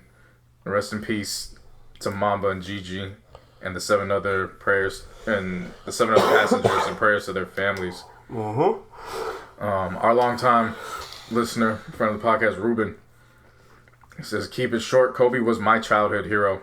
Grew up watching every single game possible. Gotta thank him for everything he did for the team and for the game. And legends never die. So thank you, Mamba. Riley, he says, I think for me, Kobe's biggest influence was teaching me how to be a true fan of the game, because when I started watching at 10, I hated him. I hated what he did to the Supersonics. He was a ball hog. He was a perceived ball hog. He didn't pass and he only cared about himself. But I was just a young casual fan and I didn't know any better. But as I grew up, I learned that to be a true fan of the game, you don't just love your favorite player. You respect every opponent. And that's being a true fan. It's respect throughout. And without Kobe, I think a whole generation of basketball fans who weren't Laker fans would have missed out on what that respect means. The hard work, the dedication, and the love of the game. 10 years old, I hated him. 29, I'm crying over his death and what we lost, not only in terms of a human life, but the infinite basketball mind that he possessed. His value was stretching far beyond the court, and the world was robbed of that. Dead ass. Dennis says, my thoughts are, every time I saw Kobe in person, he always gave me my money's worth. He always put the work in, and I'll forever be thankful for that. My boy Russ says, when I say trapping, I'm talking about him selling cell phones. But he likes to put it down in street slang, so he goes, when I'm out in the trap, can't nobody tell me I'm not Kobe. Okay. And I gotta Oh, shit. and I laughed at first, but he was right. It was the mindset of you can either eat or you're gonna be eaten. Exactly. So you better start eating. Mama mentality. He said he wasn't just a product of LA. He was LA. And he gave us a heart, and we'll always be thankful and indebted for him for that. And then finally, Daryl says, I'm gonna keep this short because representation matters, and Kobe exemplified that. As a fan, I was spoiled and privileged to see him play and the Lakers play and win. Each championship got better and meant more. The last game playing still gives me chills and brings me to tears. Kobe was special. Then to see him and his beautiful girls, to see a father, a husband, knowing he only had girls and Gigi was the one to keep the hoop legacy going. But that bond alone got me, father and daughter. This still doesn't feel real. It's bigger than basketball, and this one will hurt for a while. Thank you. Yep. Yes. Actually, there's one more. I'm sorry. Abraham, another friend and listener of the podcast. He's actually is a Celtics fan. He says, Celtics fan, you were the standard to measure my squad against. We can never be the best if we couldn't beat the best. We got you once, but you came back and reminded us who you were. I wish we met you a few more times. But thank you for being the definition of dedication and attention to detail. You transcended the court, and it shows. You're an icon. Love to all those affected. May you know comfort and peace in this time of sorrow. Damn. That's wild, man. Fucking Celtics. You said I was like, dead forever. But never fucking something. I mean, you know where I stand on that rivalry. All in all, it's never coming But back. nah, man. I mean, that rivalry died before. Shouts out to everybody that hit you up, bro. For real. shit. Shout out like, to y'all. I appreciate it. You know what I mean? If no one else does. The emotions hitting everybody. Yeah. It's just, this is gonna take a while. Like we just got. I'm not saying we, but the Nipsey shit is kind of still just dawn. It's not even been. It hasn't even been a year. Just 10 months, and now. I mean, we even forget that John Singleton. Yeah. Nipsey. Singleton, not Singletary, Singleton, and now fucking Kobe. And now you know they're gonna have his fucking service at the Staples Center. So I don't even think it'll fit. Where the fuck they gonna do that at? You just do a parade. Might as well. You know what I'm saying? It's like there'll be three. Biggie style. Be Hey, three that's funerals. not a bad idea though. Three man. funerals. Just don't play his music. That's all I'm saying. Don't play Kobe. Don't play Kobe rap. No. Play that shit. No. People will be like, I loved him, but this part. Like, hey, look, I love Kobe. Play that man. shit, It man. had limitations. Not him on the I microphone. love Kobe, but yo, She threw that whole notepad away. man, he Play should that not- play that Byron Knight feature. Nah. Oh shit. Oh, Or how about the diss about Shaq? Like, We've heard a lot worse, and it went number one. Nah. Play Kobe shit, man. Nah. Let that. or the shit with Tyra Banks. Yeah. epic. The one with Nas, the Destiny Child "Say My Name" remix that he was on. Oh man, All the times he done rapped in Italian and shit was just like, bro, okay, stop. If nothing else, he was just so No matter how cool. it sounded, oh my god. It was I think I'm so glad he realized, like, yeah, this ain't me. No, he didn't realize do it. Columbia, everything. they shoved it for him. Good. yeah. Yeah. But then he That's was like, nothing compared to what they did to like, let's see Iverson. what he could do on the court. Oh my god, you mean Joel's? Yeah. Joe Iverson. If nothing else, Kobe was just was so cool just for the simple fact he went to prom with Brandy. Yeah. Yeah. Pulling bitches. And that was before he got to the NBA. Yeah. Like, you know what I'm saying? He just declared at that point. Yeah, I just keep thinking about that the Kobe system with Kanye when he said Kanye asked, like, how can I be more successful? More success. But what I do after that? More. But but I'm the best. He's like, do you want to be a different animal and the same beast? What the fuck does that mean, Kobe Bryant? You're welcome. You're welcome. What the fuck does that mean? What are you talking about? What the fuck is this nigga talking? And it goes black. Yeah. I just think it's when you have to tell Kanye West that, and he's as a dude with the biggest ego in the world, when he's confused, it's like That was I loved the last portion of Kobe's career. Because at that point, it was just, fuck everybody. yeah, I'm an asshole. What you gonna do about it? It was just all unfiltered. Yeah. That was the best Yeah. shit ever, bro. I'm an asshole. What you gonna do about it? Not only am I an asshole, let me show you how in a room full of assholes, I'm the one that reigns supreme. You are my world. You're welcome. Yeah. The Kobe system. I binge watched all those commercials, and the one he did with Robert Rodriguez, the one when he was pitching a movie to him, and Kanye West was the boss. Yep. That shit was hilarious. Commercial he did with Jalen Rose when they were laughing at the He's 81. like, how much is this gonna cost? 81. And he just looked at him. He's like, I'm just playing with you. No, I'm not. Oh, the Michael B. Jordan one. He had really great Nike commercials and Yeah. Adidas and McDonald's. I like the one when remember when the nigga jumped over the car. Oh yeah, that one when he did that That shit. shit Yep. was that. Yeah. Like, Oh, he played at I can't remember to Rutgers. play that back. Like, did he really do this? Yeah. He went to Him and Rutgers. son of He a went to the bitch. Drew League. I just believe it. like it was Kobe. I believe. Now, Kobe that jumped shit. over that shit. Yeah, he jumped over that car. He did that No shit. problem. That nigga did that shit. He did that. Fam, I saw Kobe walk out there with no Achilles. He definitely jumped Yeah. that car. Yeah. What couldn't he Jumped do? over a Yao Ming, right? Yeah. Yeah. True. You right. David Stern made sure he didn't want the Lakers to be good again. Teabag He's like, Dwight no. Howard and shit. Yeah. Yeah. But yeah, man, rest in peace, Kobe, man. Wherever you are, you and your daughter. Man, thoughts and prayers to your family. Yeah, man. Shit. Same day as the fucking Grammys. Grammys can never catch a fucking break. First, it's that report that came out about them being corrupted, which we all fucking I was knew. just gonna say fuck the Grammys. I mean, we all knew that shit. But it was like literally the same night as the Grammys. So it's like, damn, they couldn't catch a break at all. But any of y'all watch that shit? I did because I was. Fuck to say no. No, I couldn't watch ESPN anymore. Yeah, I watched ESPN for 5 hours straight, and I just shit. I don't know how you did that. I couldn't do it anymore, and Well, I mean, I had to.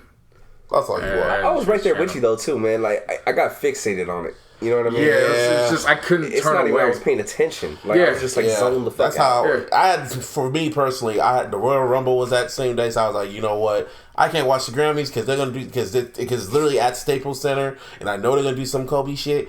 I gotta watch wrestling. I gotta keep my mind off this shit, and they didn't disappoint. Edge came back. That was wild to see.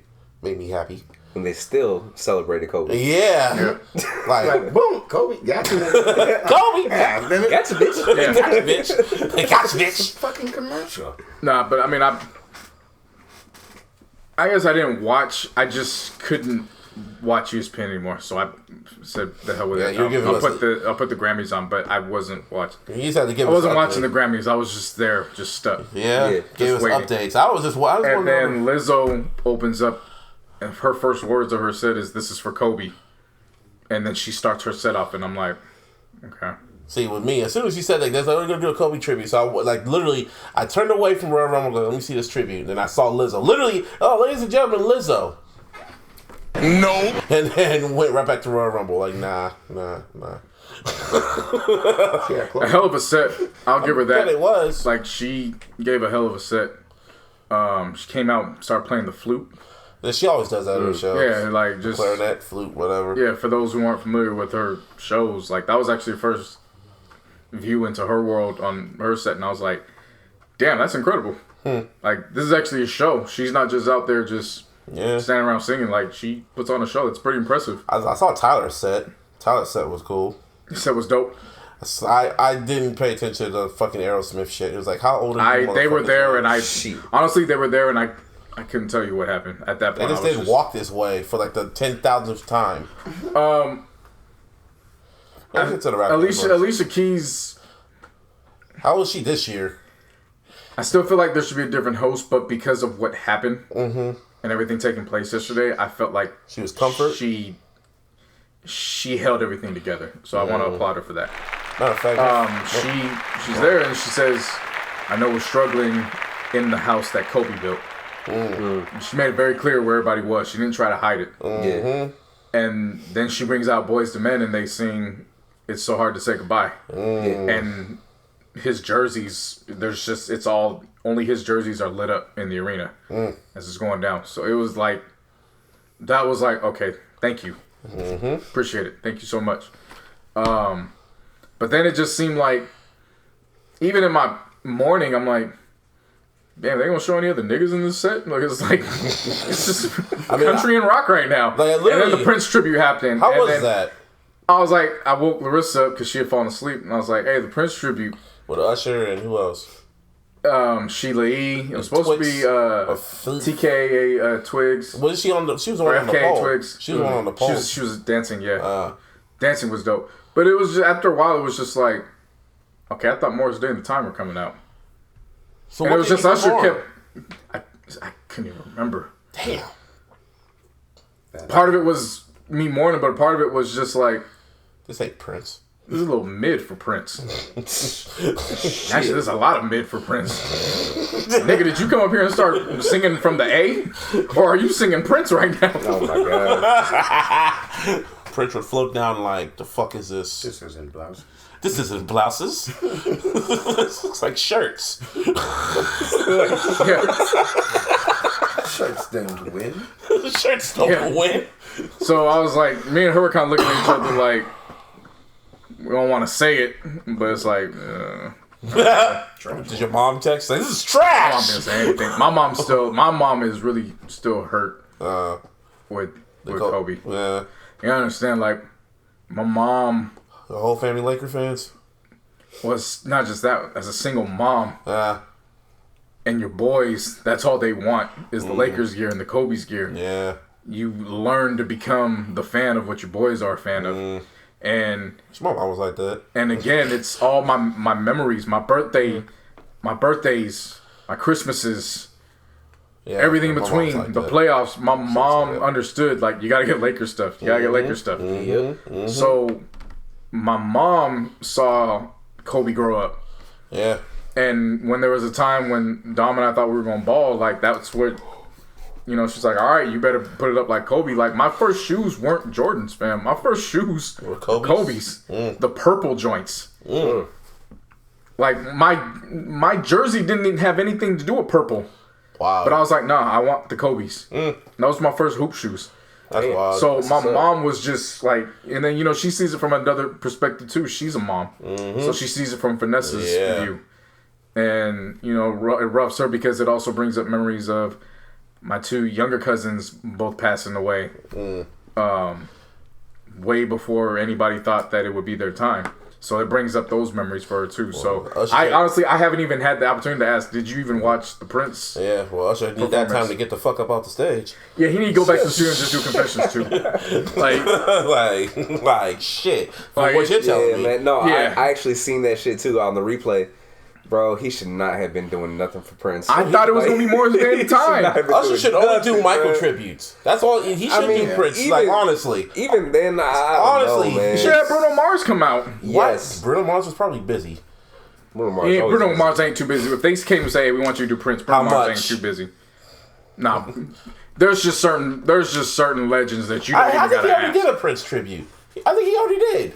So why are they doing more? I think he did. Yeah, he already did a Prince tribute like a year ago, like last year.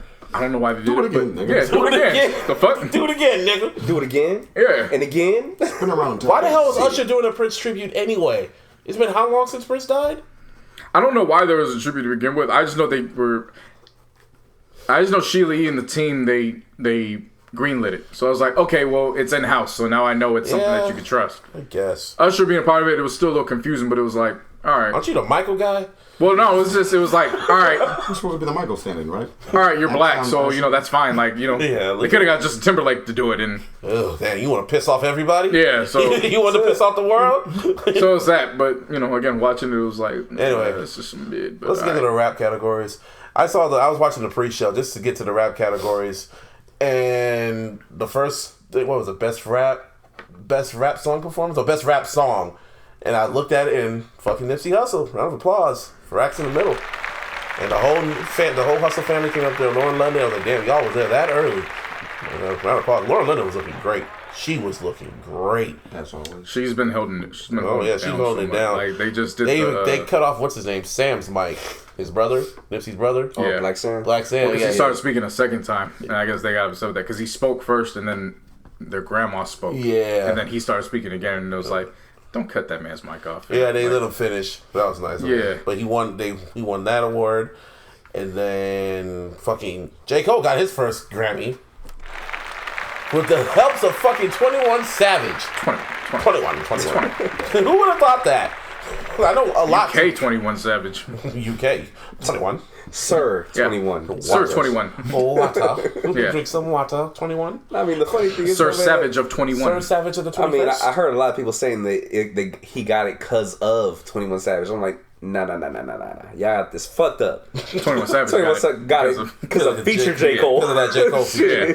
It's a great song, and J. Cole really added to it, but it's just wild that was the one, and Dreamville got nothing. Only Dreamville person who got it was J. Cole on a feature. So Be like that sometimes. be like that. And we continue with the rap categories. Tyler the Creator won for fucking Igor for best rap song, best rap album. Still don't believe it should have won for best. Anything I don't think he it should have did. been in the category for best rap album, but I'm glad he won. I'm very glad he won because again, just I'm with glad he did, LA. too. I would say just him, it being him. Yes, I agree with you. Well, it's deeper. That album, It's deeper for me for that. It's LA, so we're more than Kobe, more than Nipsey, and an he's artist LA. from LA brings Okay. it home. Okay. So I was happy for that. Yeah, that's cool. I didn't realize it until after the fact, but once Yeah. I realized it was like, I'm cool with it. Right. I still don't agree it should have been the rap cover, but I'm all right. But I'm since cool with it's it. there, Yeah. like, yeah, no, And then gotcha. and then his speech was cool. His mom's up there crying, but then his little press conference was But his shit was funny. Did you hear the acceptance speech? when Because his mom was crying, holding it. He's like, all right, fam, all right, dog, I gotta do my acceptance speech now. Stop crying. I gotta do yeah. my speech now. And then he looks and he goes, shouts out to you for raising a good guy. His own mom. Pastor Flex. Yeah, and then what's it called? His press conference when he pretty much said, "How do you feel about how the Grammys are?" And he was like, "I'm about half and half." y'all put in the rap category when you know you should have put it somewhere else, and you put guys like me, black.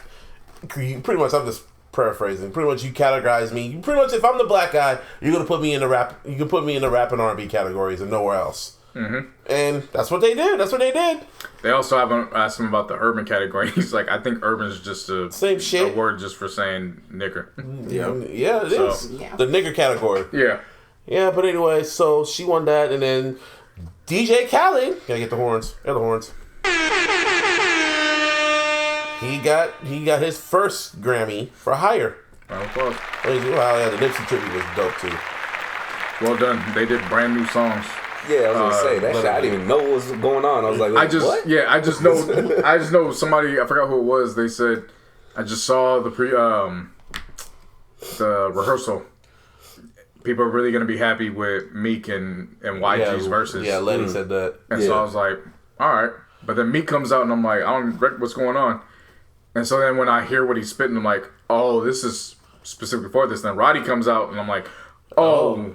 They're not even doing like those songs. Racks in the Middle. Like, this is actually a new. Okay, cool. Yeah, My Little the Nip. That's what it's called. Yeah, and then Khaled and John Legend come out and props. Shout out to both of them. Yeah. Khaled for providing the platform that and Kirk Nipsey Franklin. could. Yeah. Khaled for providing the platform for Nipsey to do what he did with the track, but then also John Legend for bringing the soul to it and enhancing that. Definitely. And then Kirk Franklin or YG coming out in all red, and, of course. Yeah, in all red. Fresh off of the rest.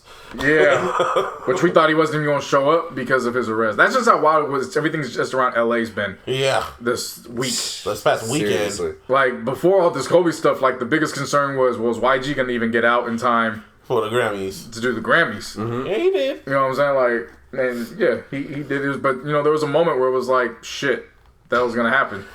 And then Kirk Franklin comes out and ties it all together. And then, up on the screen, they added Kobe and Nipsey side by side. Yeah. It's just like, wow. That was a great performance. Yeah. Round of applause. Definitely was. But yeah, DJ Khaled got Nipsey 2 Grammys. Post-office Grammys for a higher.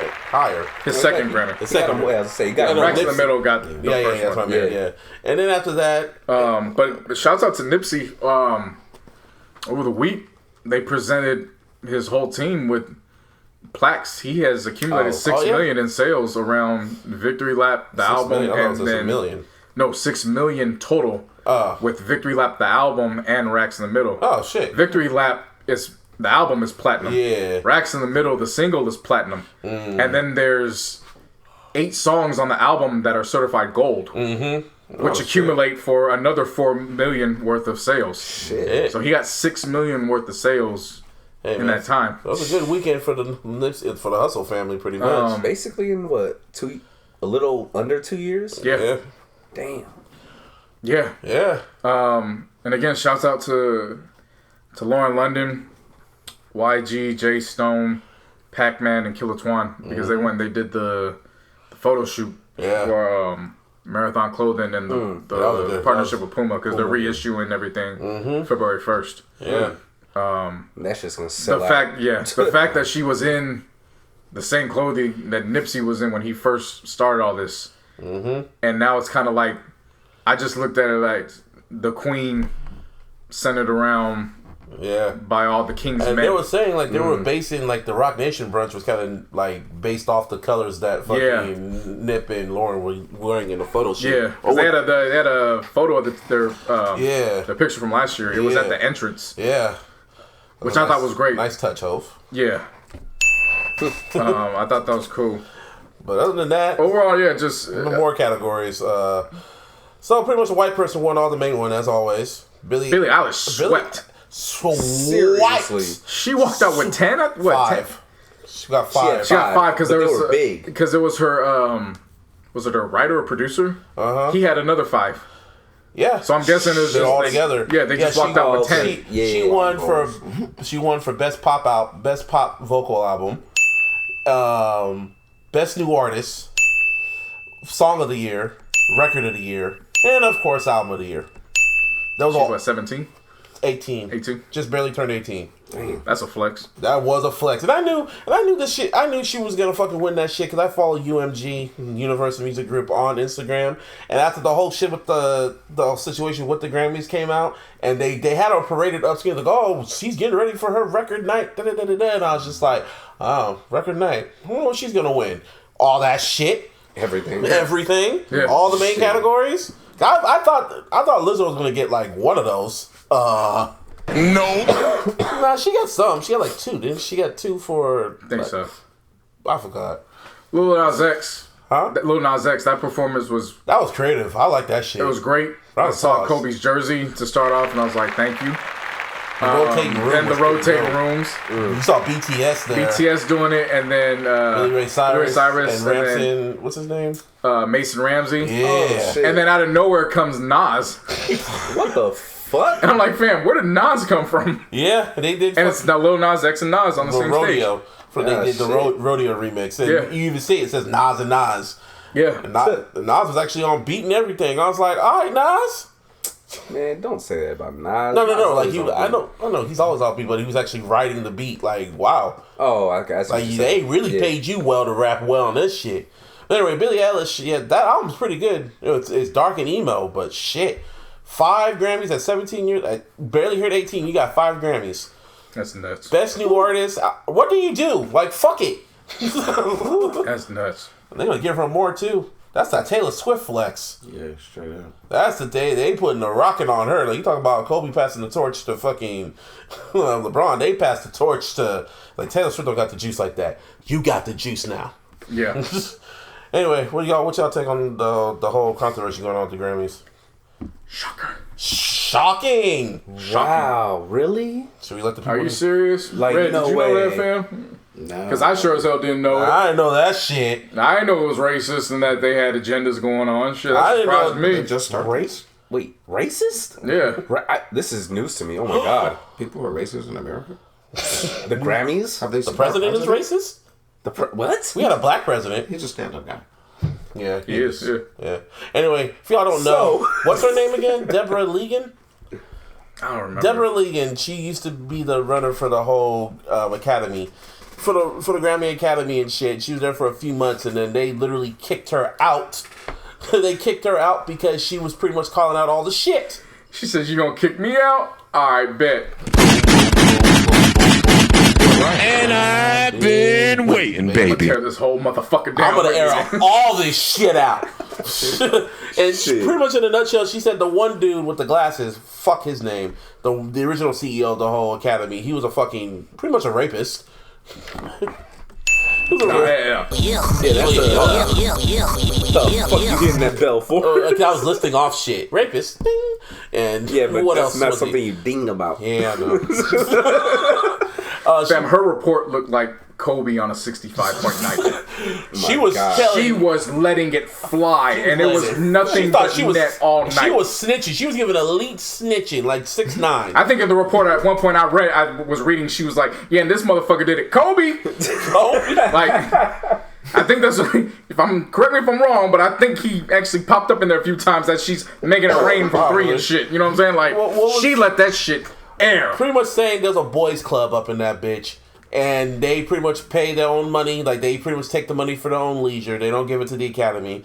But the one that really got my interest, if you're a music head, is that they're the reasons why they fuck it up all the damn time. Like the nominations go through like a system. Like there's over 1,200 voters and shit just to nominate somebody, and then it goes to a whole group of 20 people, like 20 people to pick and choose who gets to get nominated and who doesn't. And pretty much most of these people that they pick are like friends of people within the record companies and shit, big time companies. Right. Like oh, that's my boy so and so. Like for example, oh, that's Rosenberg's client. Yeah, let's nominate him. Have you listened to him? Nah, I'm just gonna nominate him anyway. He's my boy. Yeah. Is he gonna? Did you listen to his album? Nah. No. In her report, she said that's probably the reason why Macklemore won Best Rap Album over Kendrick. That's the reason why fucking Taylor Swift won To Pimp a Butterfly. That's What kind the of reason, shit is that? Yeah, that's the reason why a lot of your black artists didn't win the main awards. That's why fucking Childish Gambino winning from This Is America. What's it called? Still wild. It's off of That ad shit libs. still makes no sense, man. No, it doesn't. I'm glad he won, but still makes Yeah. no sense. It's Like, they congrats to him and shit, don't get me wrong, but they were all ad libs. Yeah. And it's a crazy. song They say the full of people that fucking vote for ad-libs, this bro. shit, people that vote for this shit are like, shit, we can even join it. If we're like credible, like we gotta be like credible journalists, news people, and all types of shit. Those are the ones that can vote for the Grammys and shit. It's like a whole process they go through. Pretty much in a nutshell, the whole shit's corrupted. I was saying they all fuck it up. Yeah. Shit. At the end of the day, the whole shit's corrupted. Diddy went and said, "Oh, y'all got 365 days to fix this shit." No, nigga, go to the BET Awards. Or how about you just make a Revote Awards and actually make it credible? How about that, Diddy? Fuck the Grammys. That'd be interesting. I've been saying this for the past, how many years have I said this about the damn Grammys? Why do they care so much? We have the BET Awards. No, I'm not even saying that, but just you brought up a very, very interesting point. Oh, the Revote? Yeah, like a Revolt Awards. Like, Yeah. that shit would be insane, dog. I mean, you would think. Stop fucking relying on these motherfuckers. Start your own boys club. Like, that's what Tyler Perry did. We'll get to him in a bit, JC. Well, the thing of it is that yes, we will. yes, we will. Don't let me be in mourning for Kobe Bryant, my idol, my hero. Do not let for 1 minute let that thing that's gonna sidetrack me from pulling up from 30 like I'm Kobe on Tyler Perry's ass. Tyler Perry, same shit. I don't give a fuck what it is. After what I saw, Tyler, I don't give I a warned fuck. you. Tyler, it ain't Kobe. The fuck, I'll tell you. Anyway, what were we saying? They need to configure out. the Revolt They need to Awards. configure out their contracts to stop having the Grammys weigh as much as an incentive in the contracts. So I think that's what it all boils down to. Probably. Is when these labels are having these acts sign these contracts, there's a heavy incentive based on Grammy nominations and Grammy wins. Yeah. And we know that from somebody, I forgot who pointed out, how 1 year her was the opener on the Grammys. Next thing you know, she's winning Grammys. Yeah. Oh, yeah. Lucky Day was the opener last year where he would go into the commercials. And he's And even though nominated. he didn't win any, PJ Horton won too. Him and JoJo. Yeah. Best R&B song, shouts out to them. album, whatever. But even though Lucky Day didn't win, the fact that he got 4 seemingly out of nowhere, Yeah. it lets you know that they were planted there. Not industry plants, but, you know, the labels were able to say, look, Oh yeah, that one dude. Yeah, that like to you give him a look. yeah, Pretty that much. one dude. What's his name? Clark. The- Gary Clark Jr. Oh, yeah, he got it for best rock song. Round of applause to him. I was like, that was a rock song. Well, the album was a traditional rock and roll album, not Okay. not a rock and roll by today's definition. It But seems like to me they get everything else right in the music genre with the booklets, the comedy shit. They get all that shit right. Oh yeah, Dave Chappelle won for best comedy album with Sticks Yeah. and Stones. That's the only one they only wasn't air there. that. Oh, he wasn't there. No, he wasn't of there. course he No. wasn't there. 2 white women accepted it on his behalf, Yep. That's just kind of funny. which was hilarious. Like there was some Bad moments like last night where I was able to laugh around Kobe. And that was one of the moments where I was there because they didn't know what to say. They was like, well, we glad to accept this for Dave. Yeah. Okay, thank you. And it was like, you guys have no idea what to say Yeah. in this moment. Yeah. All the fuck out. Oh God. But yeah, that happened. But what was I saying? Fucking something. Grammys. Oh, award shows. Yeah. So they just need, like, what's it called? Like the Rock Nation brunch. Why did that have to happen on Grammy weekend? Why can't that happen during BET weekend? Like, there's a whole bunch of shit that was going on, and it's just like, man, fuck these niggas. I say it every year. Well, not having it during Grammy weekend makes a lot of sense to me. I because get it, they're not but they at don't- the Grammys. They're there. You know what I Yeah. mean? That makes sense to me. but why But I not? also see what you're saying. But fuck I get them. Don't you. even be there at all. Stay at home, nigga. They don't give a fuck about us. So we show. However, I would also see some conflict because you know how the BET experience, Yeah. and if they do a brunch, it might conflict with what they were doing around the BET. You know, And then not only that, but also during Grammy weekend, everybody's in one spot. Yeah. It's kind of easy, like just all right. actually Grammy week. BET Yeah. BET experience is usually just the weekend. Yeah, no, I So- know. But I'm just saying, what they fuck it, make it a week. I'm just saying. Good. I'm not against you. I'm not saying you're wrong. I know. I'm just I know, pointing I out know. the system that no, is now. That's what I was gonna say. It feels like they get everything else right except for hip hop and R&B when it comes to the Grammys. They get everything else right except for that. 'Cause I'm looking at all these other awards, like all the other awards they give to. You don't see the artists being mad about that. They all seem kind of happy. They're like, oh yeah, da, da, da. But when they get to the rap, hip hop, and R&B, they fuck that up, and they never put them. Yeah, the nigga awards. Yeah, like common sense on social media versus fake trying to flaunt on you social media. Pretty much. That Jay-Z shit popped up again. Would you choose $70,000 or would you want to go to the Rock Nation brunch the network? Whole bunch of cats talking about, oh, man, you go in there, That networking can easily make you $2 million. How? All them niggas doing are drinking and talking. Like, bruh. Niggas, You know what Jay-Z gonna do to your ass? You walk up to him with your fucking networking card. They're gonna call security and throw your ass out like Jazz. What the fuck is this dude? How do you get this close to me, everybody? Yeah, how do you He touched me. The fuck? It smells like nigga around here. Get it away from me. smells like bitch up in here. Like, fam, if you don't run me that $70,000, what the fuck are you talking about? Seriously, Yeah. man. But anyway, when it comes to this Grammys, whatever. I mean, yeah, I didn't care. Like I said, I didn't care when the nominations came out. I just cared about So, the rap category, so shout out to J. Cole finally getting the Grammy. Yeah. Yep. If it was a feature, fuck it. Maybe Who someday. cares? Who cares, dog? Yeah. Anyway. Somebody hit me just now. Roddy got one. Yeah? Yeah. Yeah, he doesn't have to wait. Young Thug didn't show up. He was nominated for Best Rap Album. He wasn't even at the Grammys. I was like, I don't blame him because he probably knew he was going to lose. One of my boys just hit me just now because we were talking about the Nipsey and Kobe. Yeah. And their photos being put next to each other. Mm-hmm. And he's also a Crit fan. And he was like, well, you just gotta remember what Crit said when it comes to kings. Kings aren't supposed to stay around long enough to see the praise. They're just there long enough to lay the fruits of their labor. And when they leave, that's when the whole world really appreciates and values the works that they did and praises them for the true kings that they are. Yep. Mm-hmm. Yep. Now, the timing of that message right now Yeah, man. is incredible. Yeah. That gives me a new perspective on that, too. Yeah, man. Let's see, what else? What about the Grammys? Well, nothing else about the Grammys. Edge came back. That's a horn. That is. I did not watch the Royal Rumble, but I saw the clip. Oh my god, I watched that shit live. That gave me goosebumps. Oh man. If Gave y'all me don't know chills. the story that Edge literally was forced to retire because of a neck injury and a whole bunch of other shit. And the doctors pretty much told him, you keep wrestling, you're pretty much going to be paralyzed. So he just said, I got to retire. And he was retired for 6 years.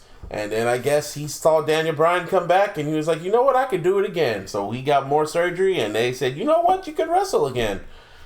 Signed a 3-year contract. He's back with these motherfuckers. Good for him. So he's like back. Back, yeah. That's crazy. And they only Like gonna use story mode back. story back. mode back, yeah. Man, I'm serious. When I heard his music, I literally got up by my couch like, nigga, what? I was legit shocked. Like, I saw your tweet and it didn't say anything about him. So I'm just like, yo, what happened? And then I hit it and it's like, you think you know me? And I was like, fam. you think you know me? Time now. That song is hard though. Like it's literally it's just Just that intro, man. Yeah. yeah. You think you know me? Just like, oh shit. But yeah, he didn't win the Rumble, but it was a great moment. So that was just seeing Kobe. Just let's go Kobe's death, but then you see one dude's life just end, and you see everything he put into it, and then you see another person just come back. Yeah, when it seemed like everything he put into it was was gone. crap. Yeah. And he gets a second chance. Yeah. That was a moment right there. Yeah. He came out during the Rumble? Yes, he was, He was in the the Royal 21st. Rumble. He was the 21st. He was entrant. That's 21st. fucking tight, dude. Yeah. Yeah, that was wild to watch. And like I asked Busby about it, and I asked a few other people, like, because I would have thought he would have heard a rumor about it. He's like, nah, like there were rumors, but he kept shooting them down. Like he kept there was rumors within him saying like, yeah, he's been secretly talking to the WWE, and Edge was like, No. and it was like, all right, and I just ignored it. I was just like, whatever. And then I was kind of looking. I was like, yeah, nah. It was just like a big nah. There was other rumors coming into about who could show up. Cena could show up. Rock could show up. I was like, whatever. But Edge, I didn't see that shit coming. yeah. He kept saying no, no, no, no, no, And and then then the music said, "You think you know me?" And then he said, Give me a hell yeah. And then it was just like, Oh my God! Okay, it's happening.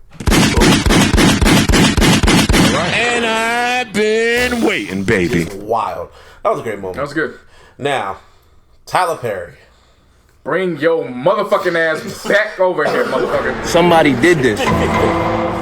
Last week we said somebody needs to get a hold of Tyler Perry. I'm off that. Somebody need to whoop Tyler Perry's ass. Damn. That bad? I'm off that shit. He need his ass whooped.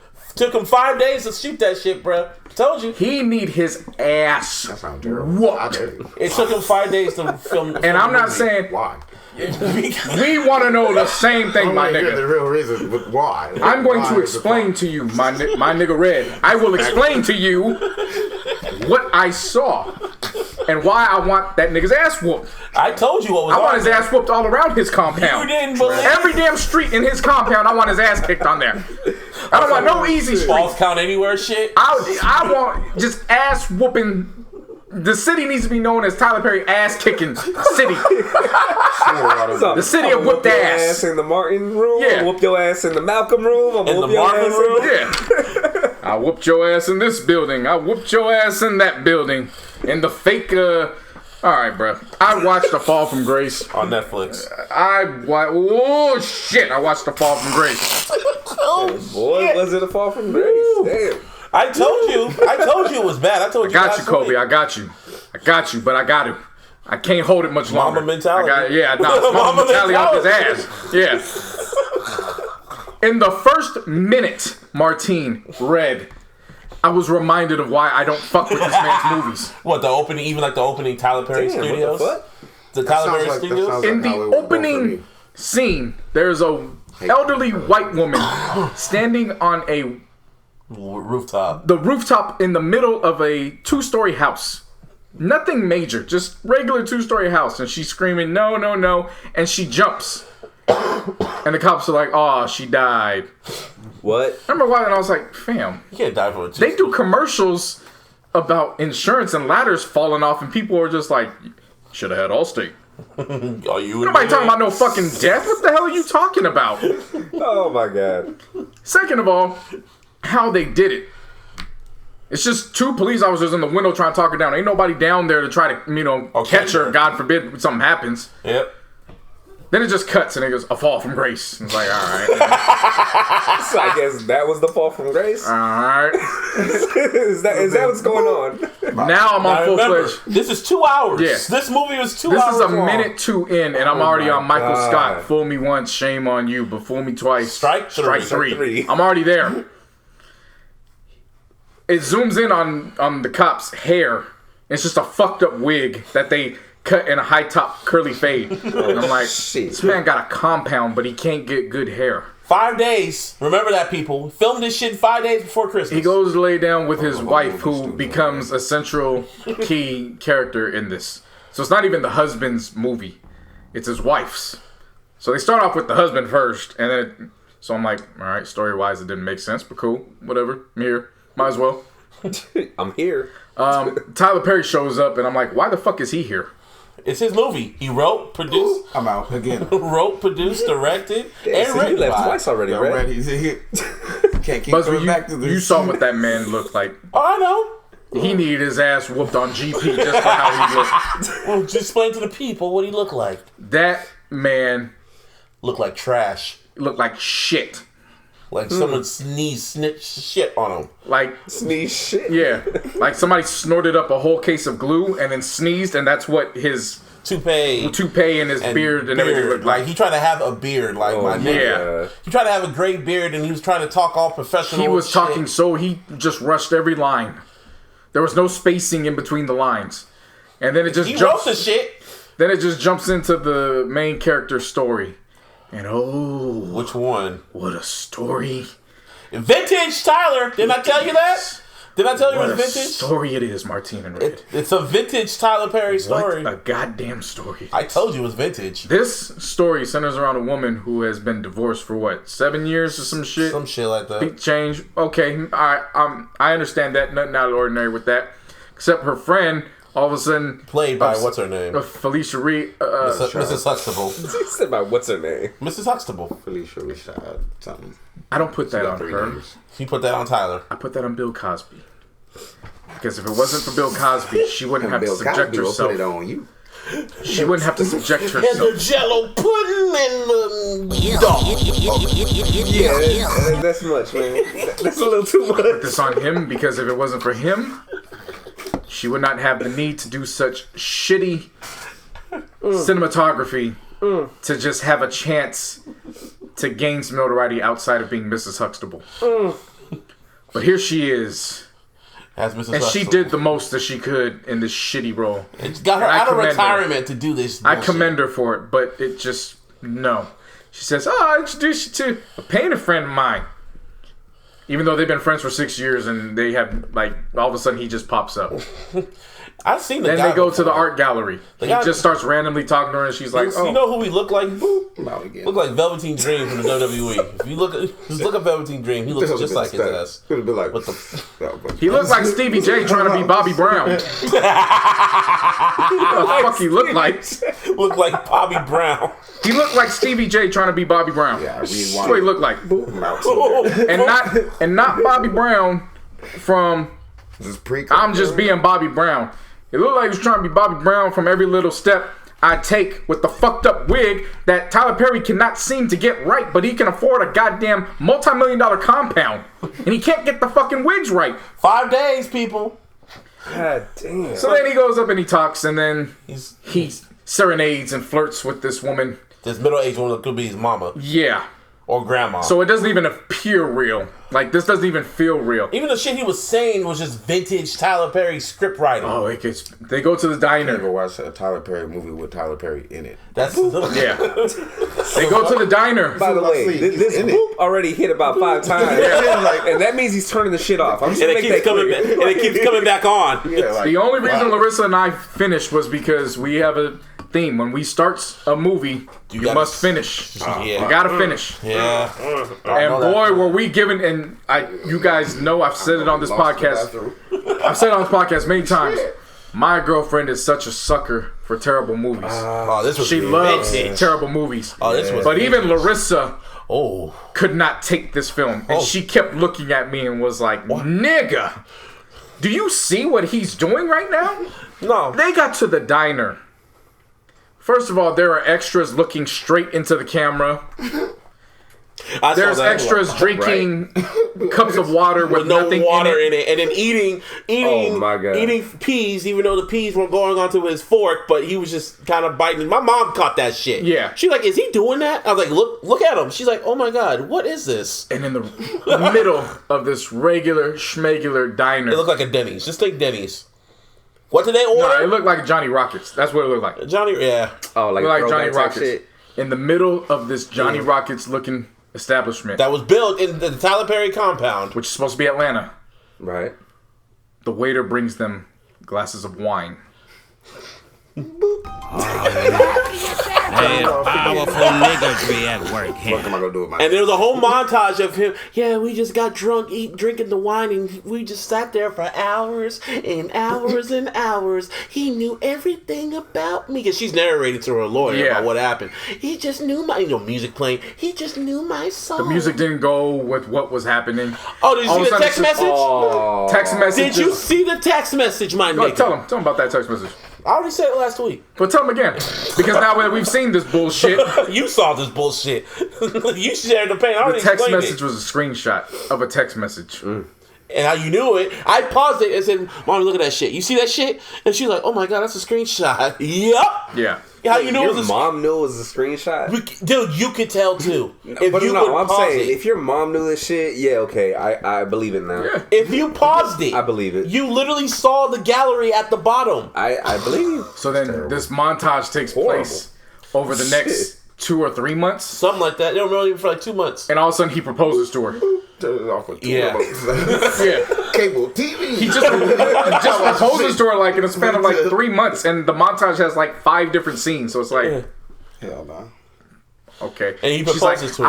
I was so infatuated with him. I was going to work, falling asleep next to my boss, and I was caring because I was- just in love, and I wanted that feeling again. And it's like, And then he proposed to me. shit ain't real. And then he proposed to me, and then you see her doing some Cinemax sex shit on top of the dude, on top, which was nasty.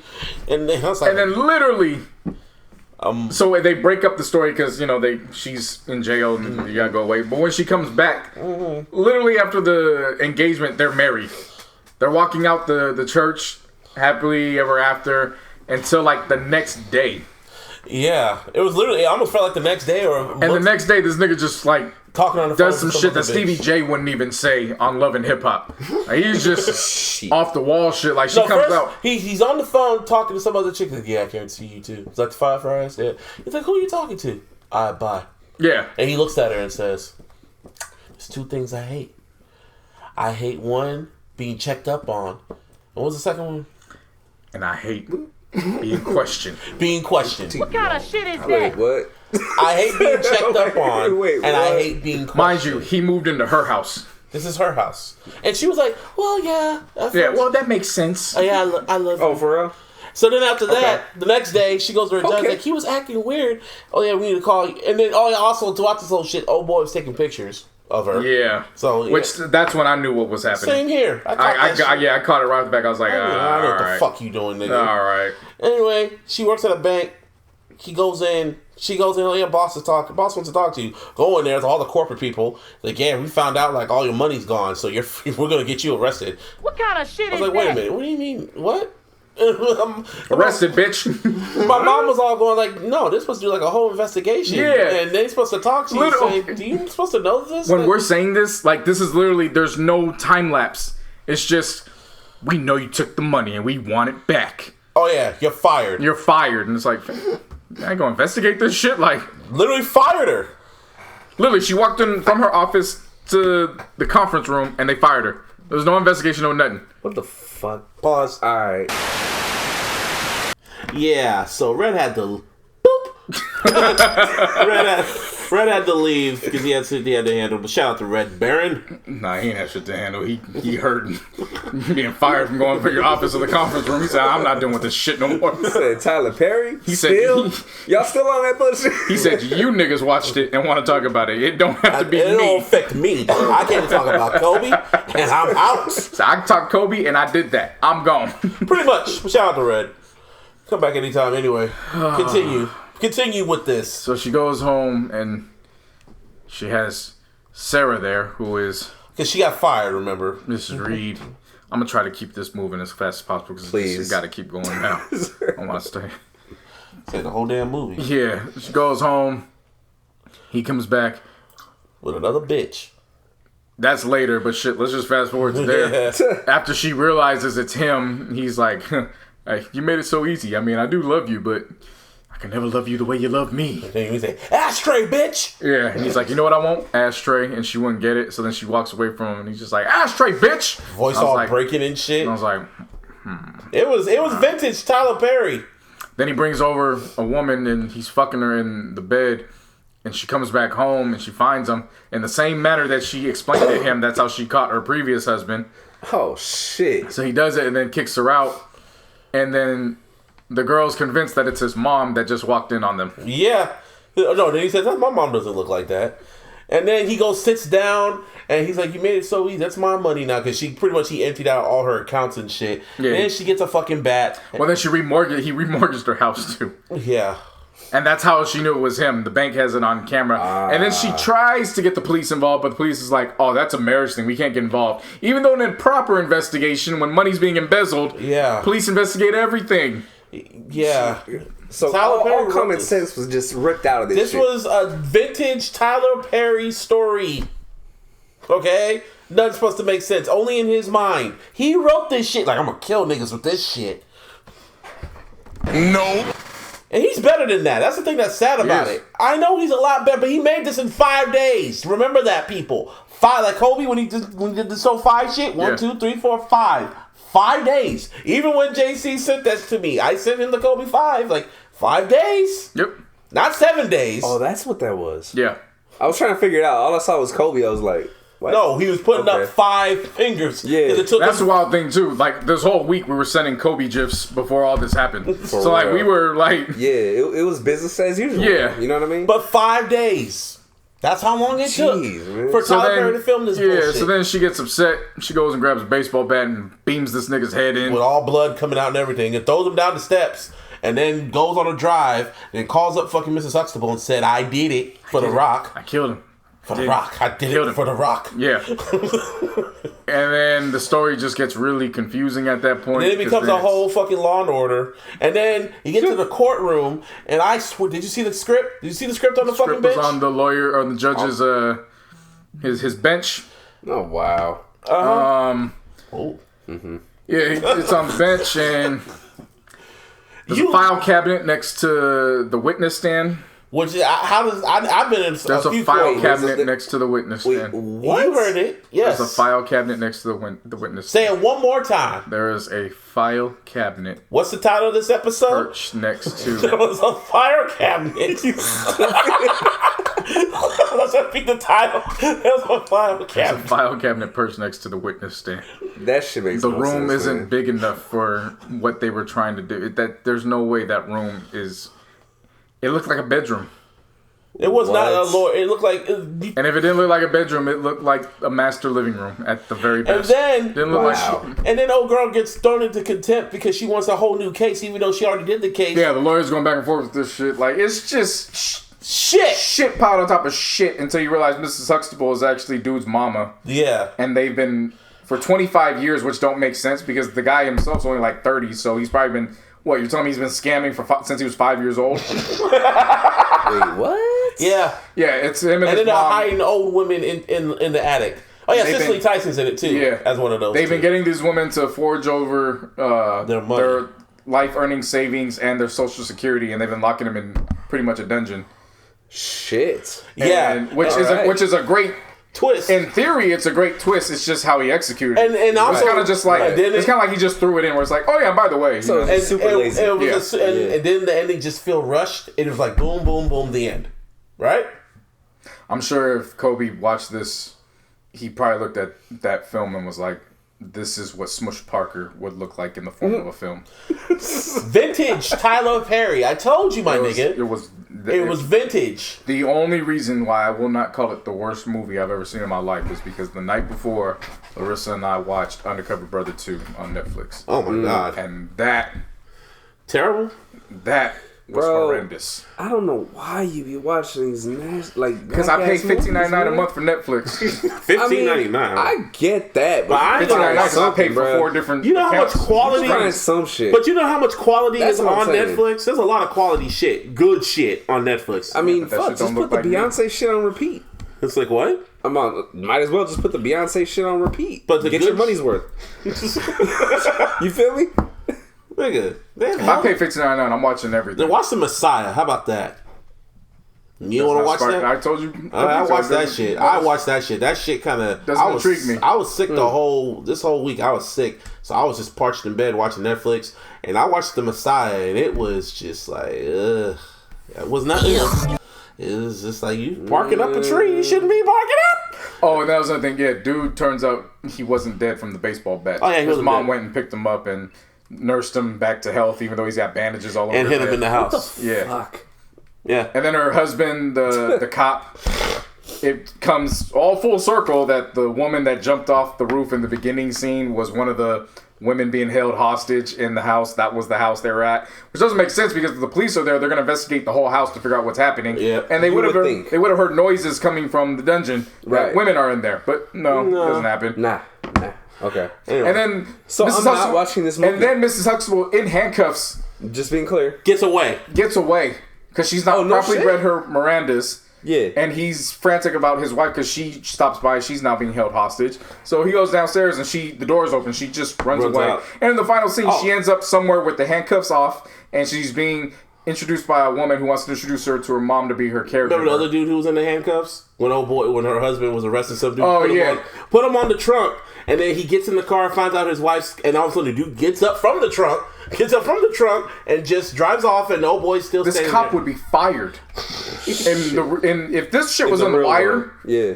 Oh. he fuck. wouldn't make it a day. Oh fuck. Like, you arrested a dude, didn't read his rights, you were about to read his rights, and then all of a sudden you get a call in your car, and then you just literally leave the dude just standing there. Cuffed. Cuffed. Damn. And you're like, alright, whatever. Dude was cool about it too. Yeah, he's like, oh, I'll just wait for the next cop to take me in. Yeah. And he thought this shit was okay to put out. Yeah, He really took did. pride. That's the crazy part. I mean, Took as pride in bad saying as I y'all made are this in explaining 5 days. shit, He took pride in writing all them scripts for all those TV That's shows. why I want somebody to take pride in whooping his ass. And I've been waiting, I think baby. he needs help. I think he got CTE. Because as How I'm the hell watching he this, got CTE? That's my only answer now. as I'm watching this, I'm just like, because then there's a population of people where it's like, well, if Some it's people black, actually like if it's that black, bullshit. we gotta support it. And I'm like, Nah. I'm not I. No. I will root for you off the simple fact that you are black, but does not mean that I will not critique your shit. And the thing is, he's made better movies than this. That's the saddest part. He is in a position where he could put together so many dope up-and-coming writers, producers, even directors, so he doesn't have to direct all these films, but it could be under his umbrella. Right. He could have a stable full of creatives on that side. Mm-hmm. But he chooses to do everything by himself. It's a power struggle. This is my take on that, man. My shit. Like, I don't... It's more than just fucking doing it by yourself and shit like that. But I mean, the 5 days shit is ridiculous. I couldn't believe he did that. That's like one of the crazy shit to me. Like you filmed this in 5. I wouldn't have it no other way. Because I mean, this is what I'm saying though. It's like he's done good movies. You know what I'm saying? Mm-hmm. By himself, right? You know what I mean? So that part already has been proven in my mind. Mm-hmm. But 5 days, dog? Like a music video. What's the point of that? Just to show he can do it. I bring up the fact that he should move past doing it by himself because when you have a great investment as in a compound, now it's time to expand. I completely understand That's where I'm getting at. No. At that point, you don't have to do this by yourself anymore. You could be shooting 5 movies at once. True. All around. This is very true. By not doing it by yourself, just having bringing in a war room. Right. Of creatives, particularly women, who would tell you, nah, fam, this is some bullshit. It's not gonna work. But I'm Tyler fucking Perry. Fuck you. That's pretty much, I told you this shit. My mom said you should write an email to him. You should tell him this. He's not gonna listen to us. You see this $1 billion fucking shit I made? You see these movies I made in 5 days? Who the fuck is you? Alright. Go ahead. Yeah, man. Go ahead. They're going to watch my movies no matter what I put out. They're going to watch it. You watched it. Yes, we did. And we're critiquing it on the illogical sense. Oh, my God. Okay, it's happening. And the shit is trash. Yep. Super trash. If y'all want to watch that shit, go ahead. Go ahead. I'm cool. Power. And I've been waiting, Y'all didn't baby. see, I said power. I like power. So this shit ain't over yet? I like power. Well, depending on who you ask. I like power. So, a few days ago, last week, the last 2 episodes leaked. Like, before we got out the air, we saw who shot Ghost. Yeah. Or who killed Ghost, whatever. Allegedly up to that point. Allegedly. And still allegedly because, y'all got 2 they more can do whatever weeks. the fuck they want to do for the last episode. Can we spoil it, or do you want to? Should we have them wait? Nah, they gotta wait. I don't want to do any of that. But the 4th episode is out, because we talk all about the 4th episode. I didn't watch the 4th episode. I literally watched only the series for now. I can. That's all that matters to me. How the fuck? Wait, hold up. Time to me, it does. Before we get into it, because before y'all get into it, how the hell are you gonna watch just the fucking final one, That's but not the lead up to the final? I just want to know who. I just want to saw. Then why didn't you just skip to the fucking scene where it happened then? What Ghost? In the last with whoever shot him? Oh, I did. That's exactly what I did. You only saw that one scene, and then I saw and then after everything after that. He missed out because episode 4 was actually pretty damn good. Oh, I heard about it. Episode 4 is Tate's some episode. I watched some parts of it. I need to watch more of it. Cedric the Entertainer's on that, right? Not just Cedric the Entertainer. So Lorenz Tate is in it, and what's his brother's name? Lamar. His real brother? Yeah, his real brother. Yeah, I think he's in it as his older. Yeah, he plays his older brother in there. That's what caught me by surprise. I was like, wait, you talking about his real brother? Yeah. So I was like, good casting, makes sense. Yeah. His brother's a cop. Tate used to be a cop, so they play that dynamic there. Okay. Tate seems to be in the middle of everything, and Tate's having his own pretty much his rebrand and his recome up. Very good episode. In the end, he wins. And his immediate I know that. circle. I know that for a fact. I saw the ending though. Saw what he bounces back and he wins. I just watched the endings of shows, dog. No. When these episodes he's leaked, wild. He is wild. Like that's just crazy. Like is he wild enough to have his own? No, he's talking about wild. you. Oh, me. You are wild. I know. Kobe was wild too. Just for I'm just gonna skip through Kobe was insane, dog. Oh, okay. It was insane. You were just What's insane is if you say the ending bro. right now. It was just those 2 episodes, and it was just like, okay. It was just those. It was like the final because they already irked me enough. I just want to see how it all ended, and The But way you didn't see how it all ended. But You just yeah, I was saw a gonna portion say, of how like, it ended. you skipped no, like I saw a majority of You it. didn't see how it skipped all A ended. You missed the whole through episode. L and then saw the mid part. Well, the ending. Then skipped fucking T through V and saw the end. You have no idea how Cedric the Entertainer got there. It's very it's very fucking interesting how he gets there. Well, I'll watch it later because I already know. I saw the final. It's so episode. fucking random, but yet it's like That makes sense. take those people like that. That's interesting. Very interesting. Is it enough to have his own TV series? It's enough to play a part if they do Book 2. Book 2. It's enough for him to be a regular. Okay. So, anyway, yeah, that episode. Anyway, the reason why we can talk about this episode, but these 2 episodes leaked, including the series finale with the fucking tracking numbers and everything. And It was just leaked, and I was like, "Thank you, God." I yeah, have to wait till Saturday. or 2 weeks. Y'all gotta wait 2 weeks. Tuesday, I kicked my feet up. I had a me day. Those are the best days. I had a me day on this past Tuesday. It was awesome. I did a couple orders. I watched the 4th episode. I did a couple orders. I came back, ate Chinese food, and I watched the ending. And I was just like, what's your open? "That's nice. It was a good ending, wasn't That's it? nice. I like that ending. I like that." For me to hate Tariq, I loved that ending. I texted the group chat. I was like, "Put some respect on Tariq St. Patrick's name." No. You have to for way he. And I'm not saying anything, but there is a certain scene with somebody when all hope seems lost. Oh, that shit. Yeah, that's why I told you That put respect part. on his name because nobody else could do that Except but for him. Ghost's son, Yeah. who I've been saying to you. He is the younger version of him, Yeah. and it's taken Ghost forever to realize that. And There is a moment at the end of this series where all hope seems lost, and Tariq uses it to his advantage. Yep. And it's beautifully done because it's like, that's exactly what Ghost would have did. But then I love the ending. I really good. loved it. It was, but then again, old girl Courtney Kemp said, "Well, in an interview, she was prepared for shit like this." So they said they shot hella endings, and 50 even posted an ending that Posted 3. there was another one. Yeah. Oh, He did the one with Tariq, then he did the one with Tasha, and then he did a quick one with Sax. And then pulled that shit real quick. Because I think he got the response to that one. He was like, I don't think they don't want falling for that. Sax. They're not falling for that one. Let me pull that Everybody one. knows this bullshit. Yeah. yeah. But she said flat out, yeah, there's other endings. There's a truthful ending. So she kind of left it on some Jedi. She said this shit months ago because she knew this shit was gonna leak on some Jedi shit. So she said, yeah, you'll find out. Like, because with the ending I saw, I guess this was the truthful ending. But the ending I saw, I want this ending because it was such a. It was one of those endings. This was a better ending than fucking Game of Thrones. I can tell you that. Can you admit that? Yeah.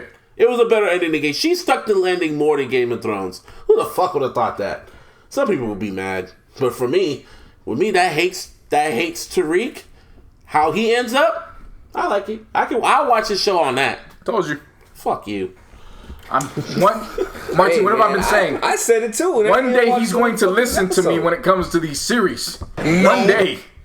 You should listen to me when we tell you to watch fucking Clone Wars.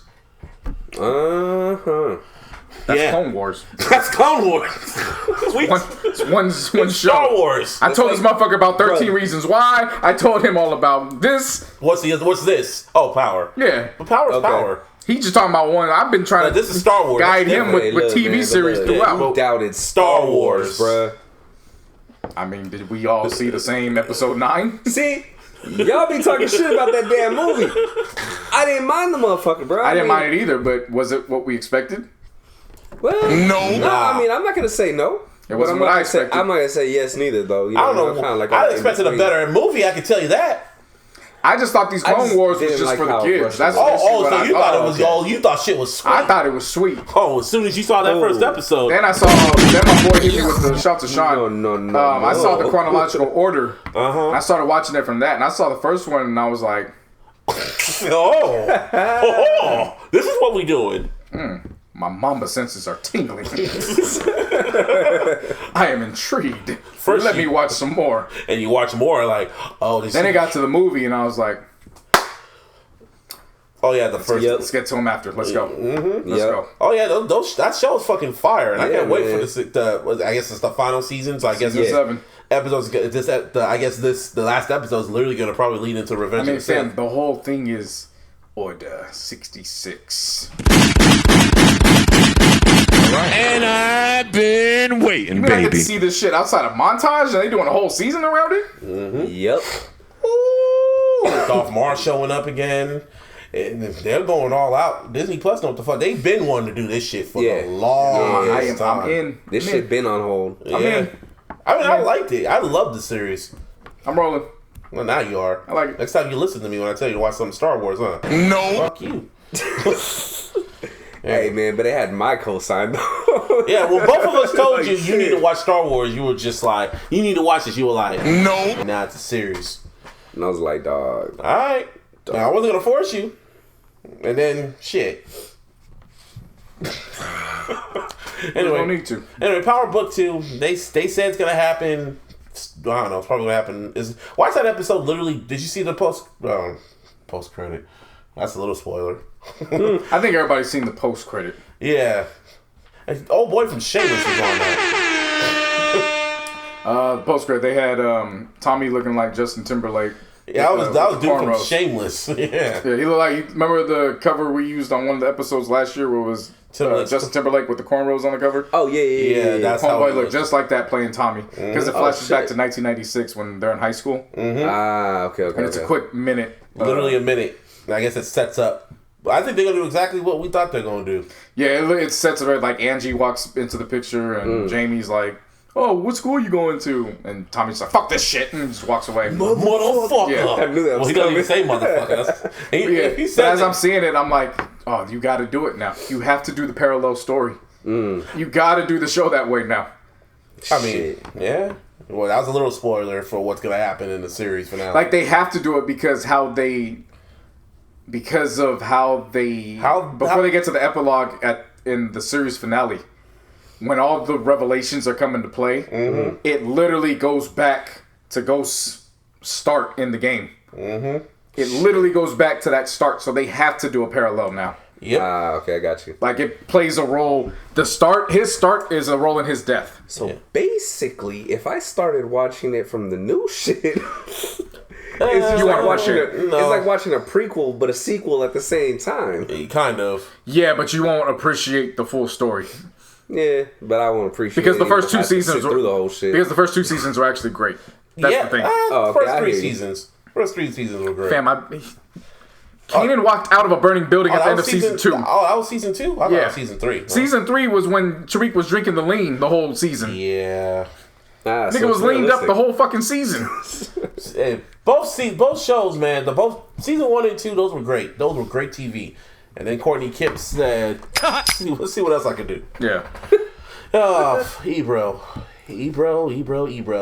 Well, Somebody did this. I'm gonna talk about Eminem. First off, congratulations to my boy Marshall Mathers. He got his 10th consecutive #1 album. What was it, 245 or 55,000 units sold first week? Yeah, that's pretty. I thought that was pretty low until I realized they didn't ship out no physicals yet. So I was like, Makes okay, sense. that makes sense. Because I was gonna go out and buy that because I was just like, I need this album. But yeah, his 10th consecutive. So I was counting. So that's like every album that dropped. It wasn't some shade, but Marshall Mathers, Eminem Show, Encore, Encore, Curtain Call, his greatest hits album went #1. That still can't believe to that day.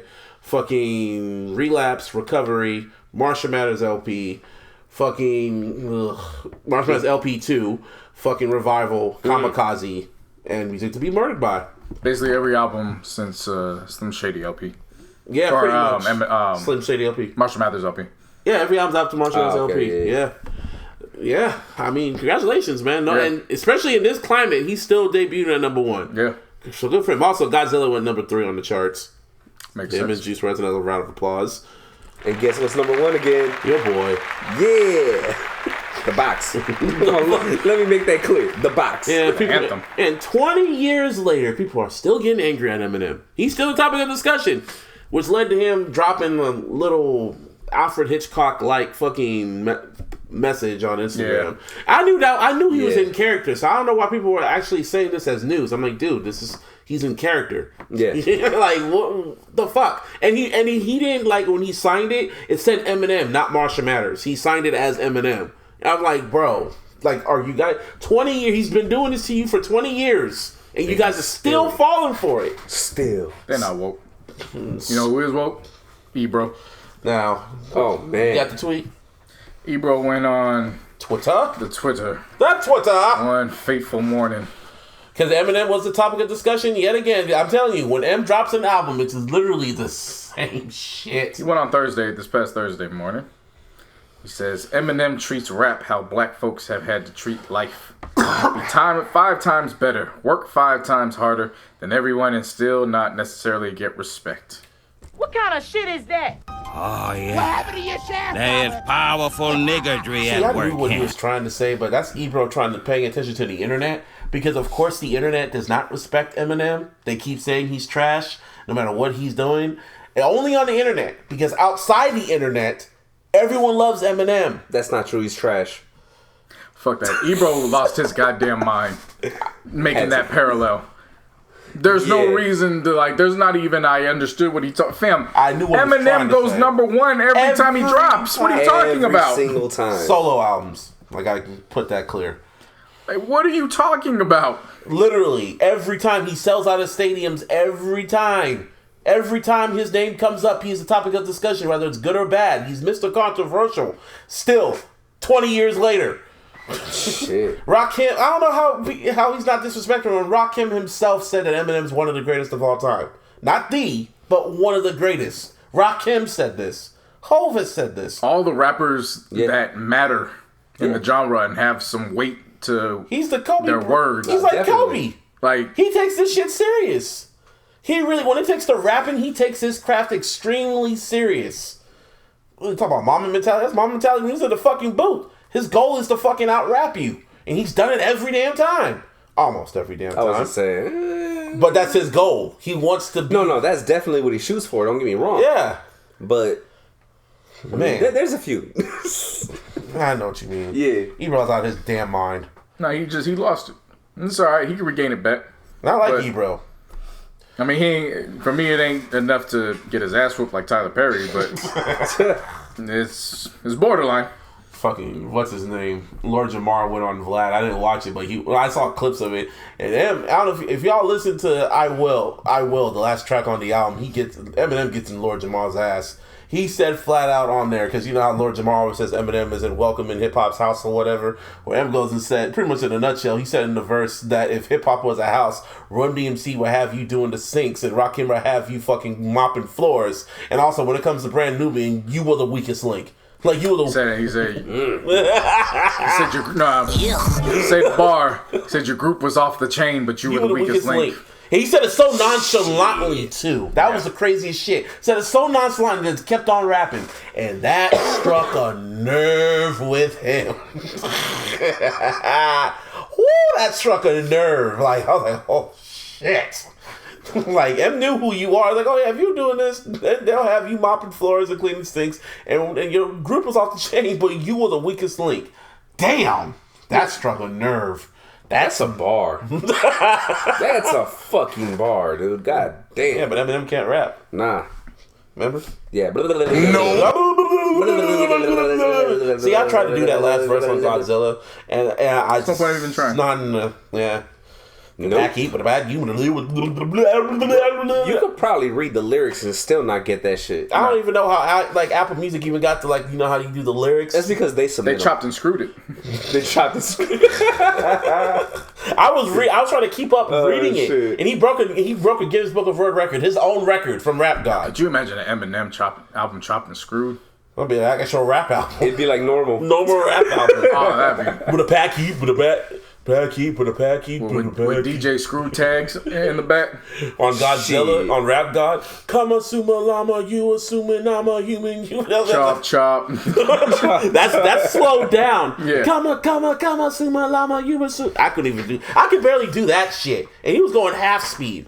Hey, but you said that he had the Guinness World Record for words for most words in a song. Aha.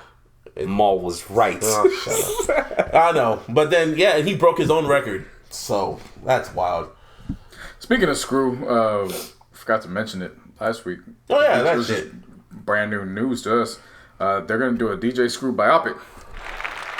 We forgot to mention that? Yeah, we talked about My it. bad. Yeah, no. We talked about it beforehand. Yeah, that's what threw me off. Yeah. I thought we mentioned it. Yeah. And I forgot to mention it while I was talking about Hip Hop Evolution. Oh, yeah. Oh, yeah, okay. That's nice. Ooh. That's Yeah, going to. no, because that's there's a fucking lot awesome. of Screw influence in today's hip hop, particularly with Travis Scott. Travis Scott, ASAP. Yeah. You know what I mean? Like, it's out there. Tyler Curtis, You'll too, kind notice of. it. Tyler, too, kind of. He has some chop shit in his music. So I'm glad DJ Screw's finally gonna get his due. With, You know, I'm very happy for that. Shouts out to Houston. Ooh. Somehow, I wanted to talk sports, but it's just No, I mean, the only thing that matters is the damn Super Bowl, and I would do gunshots, but nothing happened. they're Except, doing the press run. They're unfortunately Chiefs. having to answer for Kobe. yeah, Chiefs feeling themselves a little bit, or the media is feeling the Chiefs a lot. Like, I was about to say, I just saw the Chiefs. They praising the Niners all nonstop. From but I think And it's going both ways, too. Like, it's Yeah. I kinda think it's crazy. more of the media. I don't pay attention. You need to stop doing that. No, I'm looking Oh, at yeah. it. You need to stop No, paying no. attention to the media. No, but when Nah, he's right, though. You know what I mean? Yeah, the, but me- the the media media that's is talking their shit but about that's the Niners nonstop. that's their job. They gotta paint narrative, good versus bad. That's never gonna change. Oh. They Okay, kept I see. but then when you see a report saying, Somebody gotta be the bad guy. I guess, So- I'll be the bad guy. I want my team to be the bad guy, even though we haven't won nothing lately. You know what I'm saying? Like, who do you think is gonna be the bad guy? The group of 11, or the quarterback that the group of 11 is trying to get to? Who do you think is gonna be the good or the bad? I don't know. They gotta paint the narrative. You know what I'm saying? They gotta. But paint when the I saw narrative. that report Yeah. saying that NFL assistant coaches, not main coaches, assistant coaches and executives saying, predict that the fucking Chiefs are going to blow out the Niners in the Super Bowl. Well, you got to figure, man, there's a lot more assistant coaches than there are actual head coaches. That's you know what I'm wild. saying? That was wild. I'm like, word, y'all hate. And I was thinking, these teams that we beat, like, okay. You know, they just on Patrick Mahomes nuts. They gotta paint narratives. That's, you just Yeah. don't put stock in. I'm not putting stock in it, but it's I'm like, just looking forward word? to this fucking game, man, to be honest with you. Like, Yeah. I'm not even tripping on, like, I hear all the shit, Same I get here. it, but I'm really looking forward to this I'm more fucking calm. game. I'm more calm compared to the Hardball. Because the week when Hardball took us to the first time, I was a nervous wreck that whole week. I didn't know what was going to happen. This one, I'm just like, we'll see. Kobe passing took the fun out. From That too. Yeah. Even if he didn't, I still would have been the same way. I'm like, okay. Like, it's just now we're just kind of counting down the days. You know, Yeah. Clippers and Lakers announced that they're postponing the game for tomorrow, so there's no game Oh, tomorrow. for Tuesday. Lakers This just past got the Tuesday. statement out a few hours before LeBron put his statement out. No music came out this week either. Nah, but I had a chance to go back to listen to Sir Michael Rock's album. It's pretty cool. Shit, I forgot about It was that. alright. It was cool. Yeah. I mean, it's typical Okay. if you know what to expect. I mean, yeah. But I that's did what I'm went. saying. I checked out the. Oh boy, you were. Young Pinch? Yeah. Okay. It's pretty cool. It's different, you know what I mean? That's Yeah. what I liked about it more than anything. Because, I mean, we listen to rap A lot. non-stop, you know what I mean? So I was like, He has dude, some. when He I has some found nice. this dude- He has some nice toxic masculinity bars in there. Yeah, You definitely. know, I was thinking about you while the other bitch was sucking me. I was like, all right, I like that. That's what I was trying to tell folks about Billie Eilish when she won all those Grammys. It's low key kind of well deserved because her album, when her album dropped last year, it was low key kind of good. I actually kind of liked it. It was a little too emo, but it was good. No, I went back and listened to 070 Shake. Sounds better. oh yeah, It sounds better in every spin. Starting to like that. Kanye That's what's has yet to fucking promote that. I even album. went back and listened to Free Nationals. Sounds a lot better now too. Oh, shit. I like that one. I still need to go back to that for sure. Because I've that listened shit to our was dope, playlist. man. I've listened to our playlist. I'm starting to know I have a gift. I know how to fucking sequence albums. Well, playlist. That's like there's an art form to sequencing a playlist that makes it just go mwah. Love that shit. But some quick sports notes. Eli Manning is retiring. That's a round of applause. Has retired. Yeah, he actually, you're right. He retired on Friday. Yeah. Oh, until he's retired. Yeah, retired. he's done. Done. He did the press conference and everything. Yeah. Oh yeah, he did that shit already. Yeah. Congrats to him. Wait, hold on. Before you go over What Tom Brady what said. Tom Brady said. Tom Brady's like, yeah, congratulations. It would be nice if you didn't win that one Super. Those two No, last- he said, I really wish you didn't win any Super Bowls. I'm not mad at him. I was like, hey, at least he was being honest, man. And you know what though? Shouts out to Eli, man. Because it takes a special kind of brother to see your older brother getting his ass whooped by one person. Oh, yeah. And you taking it upon yourself to be like, you're not going to fuck with my big brother. And whoop his and ass you're going to twice. whoop his ass. Right. Twice. Yeah, I remember there was a comic after Eli won the second one. And it was both Eli and Peyton at the kitchen table. Mm-hmm. And it had Eli's 2 Super Bowls. And he's like laid back in the chair. And he's like, yeah, just let me know if that Brady kid gives you more problems. And again, I'll take care of it again for you. Pretty much. And that's gonna be Tom Brady's biggest Achilles heel. He couldn't stop Eli. However, That's crazy. shouts out to Eli for that. Just because you fuck with one Manning, you gotta fuck with the other one. Yes. And you're not gonna be 2-0 against us. Yeah. Your Achilles is gonna be one of us. And I'm damn sure, yeah. It wasn't Peyton. Yeah. It wasn't Peyton. Peyton only beat him once. And Eli beat him twice at the Super Bowl. So when you look at Peyton's Wally was when you look at Peyton's records, shit. overall against the Mannings, he's just average. Yeah. Overall. Yeah. Yeah. Shouts out to Eli. Shouts out to Eli Manning, man. The Antonio Brown story is no longer funny to me. It wasn't funny. man. I told you it It's wasn't funny. It's not funny. CTE, bro. Prayers up to that man and his loved ones, and I'm just leaving it at that. Yep. It's now starting to get spooky. I don't want history to repeat itself. In the case of Kansas and Kansas State, I would like that history to repeat itself every single time. You want more Royal Rumbles? God. Royal Rumbles on Sunday. I want it to repeat itself for this reason. What the NCAA gonna do? Find them kids? They can't find them. Shit, you right. But they can They don't make money. though. I mean, you could, but what? Really? You gonna kick Really? all that money? You gonna lose all that money? Going into tournament time, you gonna kick them off? You know how much money We they start got? conference tournaments in a few weeks. Yep. Oh, you right. In-depth conference play in a few weeks. What can they right. really do? What can they do to them kids? Yeah. They need them, and they don't need them. They can do what the fuck they want. They need the money. I hope this goes. The only part I didn't like was the fact that they got close to the fans. Like, that was the only part where I was like, all right, yeah, no. okay. But in terms of just going at it, fuck it. What you gonna do? Can't find them. Yeah. Gotta pay them to find them. That's crazy. What you gonna do? You're right though. You're 100% right, bro. Take down their I just- GPAs. it didn't cross my mind like What you that. gonna do? Take down their GPAs? The GPA's already down. Yeah. Because all they do is focusing on the game. What you gonna do? Suspend the guy that's getting ready to go to the draft anyways? The fuck's that gonna do? Shit. You just saved that man from tearing his ACL. You feel me? But yeah, well, more of that. More of that. The Raiders are now officially the Las Vegas Raiders. I remember last week we were saying, yes, Raiders' worst nightmare. And the Raiders looked at me and was like, No. and they got the fuck up out of Dodge. And They are now known as the Las Vegas Raiders. Officially. Officially. it had a nice ring, so people were like, why don't y'all just go with Sin City Raiders? And I was like, ooh, that rolls off the tongue better. Sin City Raiders. I mean, they could have just lost the loss. Las Vegas Raiders. Yeah, just Just Vegas Raiders. Yeah, that shit which is what sounds people are clean. going to call them. Yeah, That's I'm what they sure. are. They're the Vegas But Raiders. I'm just saying, like, to see it. You know what I mean? It just Yeah. would have looked better to It's me. just Sin City Raiders. Like, I they hear pillage anyways. I get now you. they're in a community that encourages the pillaging. Yup. It's like they're home. Yeah. That stadium looks nice, though. Almost done. That looks really See the nice. NFL draft setup? It's going to be... They're gonna Oh, that taking shit these looks kids on- wild, bro. Yo, that folks, shit looks That wild, man. like- there's gonna be memes. That is meme ready Oh, for yeah. shit to go wrong, and I can't Hell wait. It's going to be in yeah. Miami, right? No, it's in Vegas. No, it's, Yeah. it's in Vegas, yeah. Yeah, in a pool. Like, I'm like, oh, Yeah, they gotta go to a It's boat the- to get to the stage.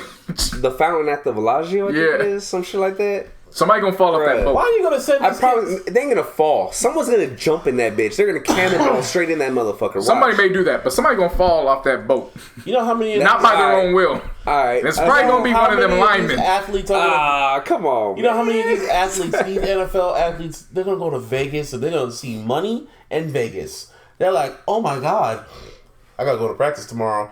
But Vegas. Damn. Oh, well, Players ain't gonna fall for that. hopefully they don't. A Well, rookie they- might. Fam, that's like saying players in LA. I'll say this, man. Like, LA got a lot of temptation. They still managed to. This is the Vegas. out of town players. The out of town players gonna have problems. Yeah, Oh, that's When it comes to another story. the actual Raiders, they're gonna be there all the time. So When the what's that Super for them? Bowl goes to Vegas, oh boy. Yeah, cancel Christmas. It's a wrap. Talk about WrestleMania, because WrestleMania is going to be like their fucking rehearsal for Super Bowl. Because I know WrestleMania will go out there first. What else? Zion made his debut. Oh boy, did he ever! I only man. watched the first half. A very nice debut because the first half I was not impressed with. The first At all. half. I went to sleep. That shit was trash. I Dog. woke up the yeah. next morning. I went to do some more orders and I'm getting notifications. He's got 17 in a 5-minute span. I'm like, huh? Yeah, All of a What? sudden, something just turned on, and he he put in the cheat code, man. Yeah. You know what I'm saying? I saw that one block he did in the second game. He blocked the shit out He of sent that. that shit into like the 5th row or some bullshit, man. Yeah. Nah, he looks good. He looks good, Especially for being out of basketball shape right Yeah. now. Like he's nowhere super out of close. shape. And it's not his fault. That's what I was came saying, off of like, surgery and yeah. My the biggest thing- idea of Louisiana cooking. I just want to see him at full, full Yeah. go, pretty Full much. strength. Yeah. You know what I mean? When he chases down LeBron and blocks him, that's when we know, oh shit, this is different. Until that day. Anything We'll else? see. I feel like something else happened. Shout out to Trae Young, man. yeah. Oh yeah. Shout out Trae Young, bro. He came out yesterday wearing the number 8 in honor of Kobe. Took the backcourt violation. A lot of teams did that. Well, a lot of teams was doing the 24-second. He was the first one to do the backcourt Yeah. that I noticed at least. You know what I mean? And I was Yeah. just like, damn, yo, like Makes sense. You got 2 violations you could take. You even got a 3rd violation. You don't inbound the ball. You just take the 5 seconds, the 5 rings. yeah, Like there was a lot of ways to Yeah, show homage to Respect. Kobe.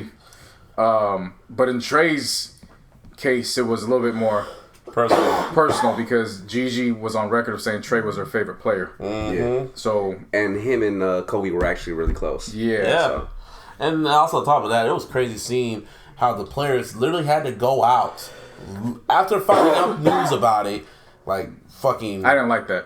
that was trash. That was one of the few times I looked at the NBA a little sideways. I didn't like that. We preach all this, you gotta take care of your mental health. You gotta put your mental health, make it a priority. And it's like you're sending these guys out to a war and nobody's ready. Tyson, like, A fucking staple of the league. yeah. I mean, we just got, we spent an hour talking about how big Kobe was. Kobe was able to be big because of his foundation in this league. And at his core, it's always going to be the foundation in the NBA. How the fuck you think these players are going to feel? This is the era of the generation that grew up on Kobe. Yeah, you seen Tim definitely Duncan that. out there just crying. You seen Spurs players just crying. You seen Tyson Chandler. There's one picture I remember just seeing Tyson Chandler fighting back tears, Trae Young covering his eyes, and, and it was just like, damn. That was just one where it was like, yo, just cancel the games, man. It's all right. Yeah. We don't need the games today. Doc Rivers. I mean, I understood it. was You know what I'm more saying? money 'Cause, issue. No, not even the money shit. I mean, it might have been that, but also, I mean, just the type of competitor Kobe was and shit. God damn it, I said was again. Yeah. It But is. the type of competitor he is and shit. You know what I mean? He probably would have wanted them to play. Like, in all honesty, you know what I'm saying? He probably would have wanted them to play. I think The problem is they weren't ready for it. And you they're know not what I mean? Kobe. Yeah, Not and Kobe. exactly. Exactly.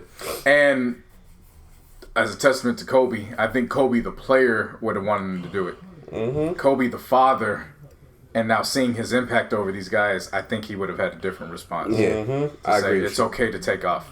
We don't have to do that. Yeah. It's okay to take a day off. Yeah, seeing LeBron come out that plane and he just had that look like, well, you couldn't see from far away, but you could tell he just had that like, Just dazed. Yeah. he just Dazed and confused. Dazed and Yeah. confused. And he had to go home and he had to sit and he had to lay down. He was just lost, bro. You could tell. You know what I Yeah. mean? As soon as he got off, it looked like he didn't even know where to go. He was away from everybody else from the team. Yeah. Like, he just looked lost, Like bro. I said, I don't think LeBron going nowhere now. When his little 2-year extensions up, he ain't going nowhere. He gonna try to make I sure. think he feels the weight and he understands the position he's in. Yeah. I think again, I I agree think with that. I think it just boils down to the fact of everybody that just got love for the Lakers, they gotta adopt him in at this point. As you're you are the guy now, and Yep. we're not as a whole, we're not questioning it anymore. Right. We need you now, Yeah. to get this for us. Oh yeah, And I for think sure. it's a situation. If you don't, it's okay. But we just need you to try. We just need you to go out there and put the best foot forward. Give it your all. And in reading that post, I think he's taking this to a different level. Yeah. This does not. I don't think he's winning the championship. I think he's in the mind frame of winning for Kobe. The championship is just. I wouldn't be surprised if he looks at it like the championship is the consolation prize. Oh yeah. Because the prize should have been Kobe seeing us do it live. Mm-hmm. Right. But now we're just doing this for Kobe. Mm-hmm. Kobe winning it all is our championship. The trophy that's cool, that's nice, but And watch LeBron get like 85 points or 90 points and shit. Yeah. Watch him get like. I will celebrate. man. I will celebrate that shit to the. This is an opportunity for him to, like I said before he even got there, his career is set in stone. You can't take anything away from him. I think if he's able to pull this off, he's a Lakers legend. Oh, he will. I was gonna say I don't know if I'll take it that far personally. I will take it. I'm gonna take it far because of what I understand. because of the now it's before all this happened. I wouldn't have said it. It's just been like he just earned his place in the history. No, definitely that. But the way I look at it, if he does win the championship, right, it's gonna change the narrative on him. You know what I'm saying? As far as the way the Laker fans or / Kobe fans, whatever, have seen him, talked about him, all that, that's gonna change the fucking narrative. I promise you that. I say he's a Lakers legend because if he does that, he's forever protected by the Lakers fans. Yeah. We only protect the legends. Definitely that. So that's what, like if he's able to pull that off, he by default he just becomes a legend because it's like you can't tell us anything because he put it on for Kobe. And he did it for Kobe. He'll be more of a legend because he brought a championship to Cleveland and he's gonna be able to bring a championship to LA. Yeah. Well, to 3 teams. So 3 really. teams. Yeah. Yeah. Well, and since we're still in the NBA, man, shout out also to the Detroit Pistons as a team. They all came out today during their warm-ups wearing black and white colored jerseys. They still said Motor City on them, but if you looked at it, the front of the jersey showed the number 8, the back of the jersey was 24. All of them said Bryant. Yeah. You know what I mean? I want to also say shout out to the Clippers. There's a lot of guys on that team that are heavily affected by him. Doc Rivers, especially. Like, remember Kawhi and Paul George, they on record have stated Kobe is the MJ to us. Yeah. Lou Williams played with Kobe. Right. And, there's, I guess, I don't even want to say it's emotion because I had time to think about it too. At this point, I just need a parade in LA. Lakers do it, I'm all for it. The Clippers find some way to do it, I'm not going to be mad. I think that's the difference in today. I'm not going to be mad. LA needs something. They need something. I would love for it to be the Lakers. Yeah. However, if the Clippers are able to put themselves in the position to get it done where LA can celebrate, and it could be Kobe's generation of kids that ushers in that new Clippers prestige. I get you. Like Kobe's imprints on that, I'm okay. Not necessarily going to be like, gung-ho about it, jumping up and down, but it's LA. LA needs a championship this year. Not the Rams, though. No. I'm talking about basketball. Okay, good. Come on, man. Yeah. And or the Chargers. Don't take it away from Stay the course. Yeah. Just making sure. Just gotta make that clear. But LA needs that. Oh yeah. No, that's where I'm at with that. Yeah, boy, this is gonna be hard, but I'm very curious to see how Lil Wayne adjusts because he announced before all this he's dropping The Funeral on Friday. Oh yeah, that's coming out. Like I'm very curious to see if he adjusts that with Kobe being his favorite player.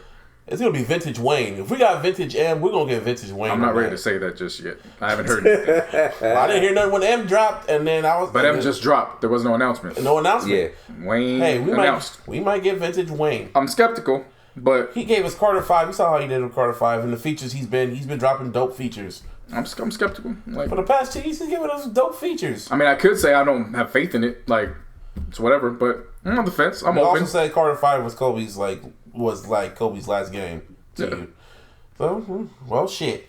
It could be like the Wizards. Who knows? It's gonna be like the Wizards.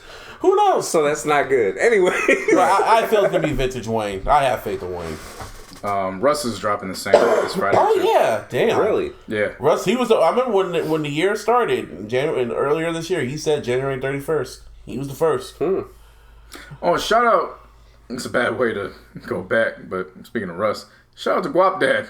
Oh, yeah. Showed up on the red carpet. Yeah. That long ass do-rag. Oh yeah. In nice Bay Area style.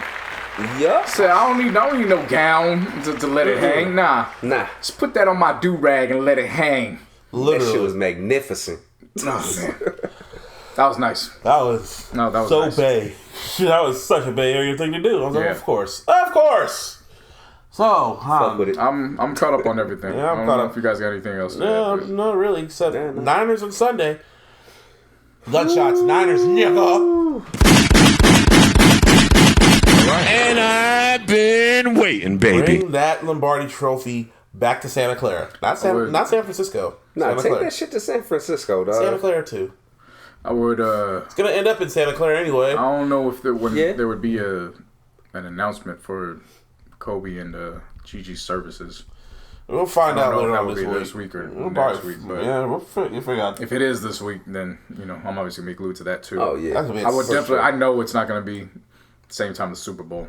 Oh, of course No. not. But that is something I would be paying attention It's to. gonna be at the Staples Center. That's gonna be crazy again because it was gonna be Michael, Nipsey, and fucking Kobe.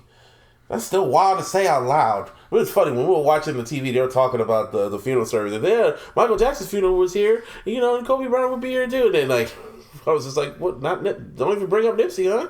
Okay. That's the thing that kind of pissed me off. I'll be honest with you. It was like one just happened not too long ago. But Which network was on there? Probably Politics he's a former gangbanger. it was probably KTLA. I mean, Yeah. it was, I don't it like was in it. LA. You know what I mean? That's the thing. I don't like shit like Network. that. I just. it's Michael Jackson. If it's politics and shit like that, I just. All right. Yeah. I got you. Yeah, but I was just saying it's Michael Jackson. I get that, man. Shit. It's Michael. But still, I'm Michael just saying, Jackson. chronologically, there was one a lot more recent. You Yeah. know what I mean? That's all I'm saying. It's Michael Jackson. Anyway, Michael from Indiana. scary Indiana. Get it right.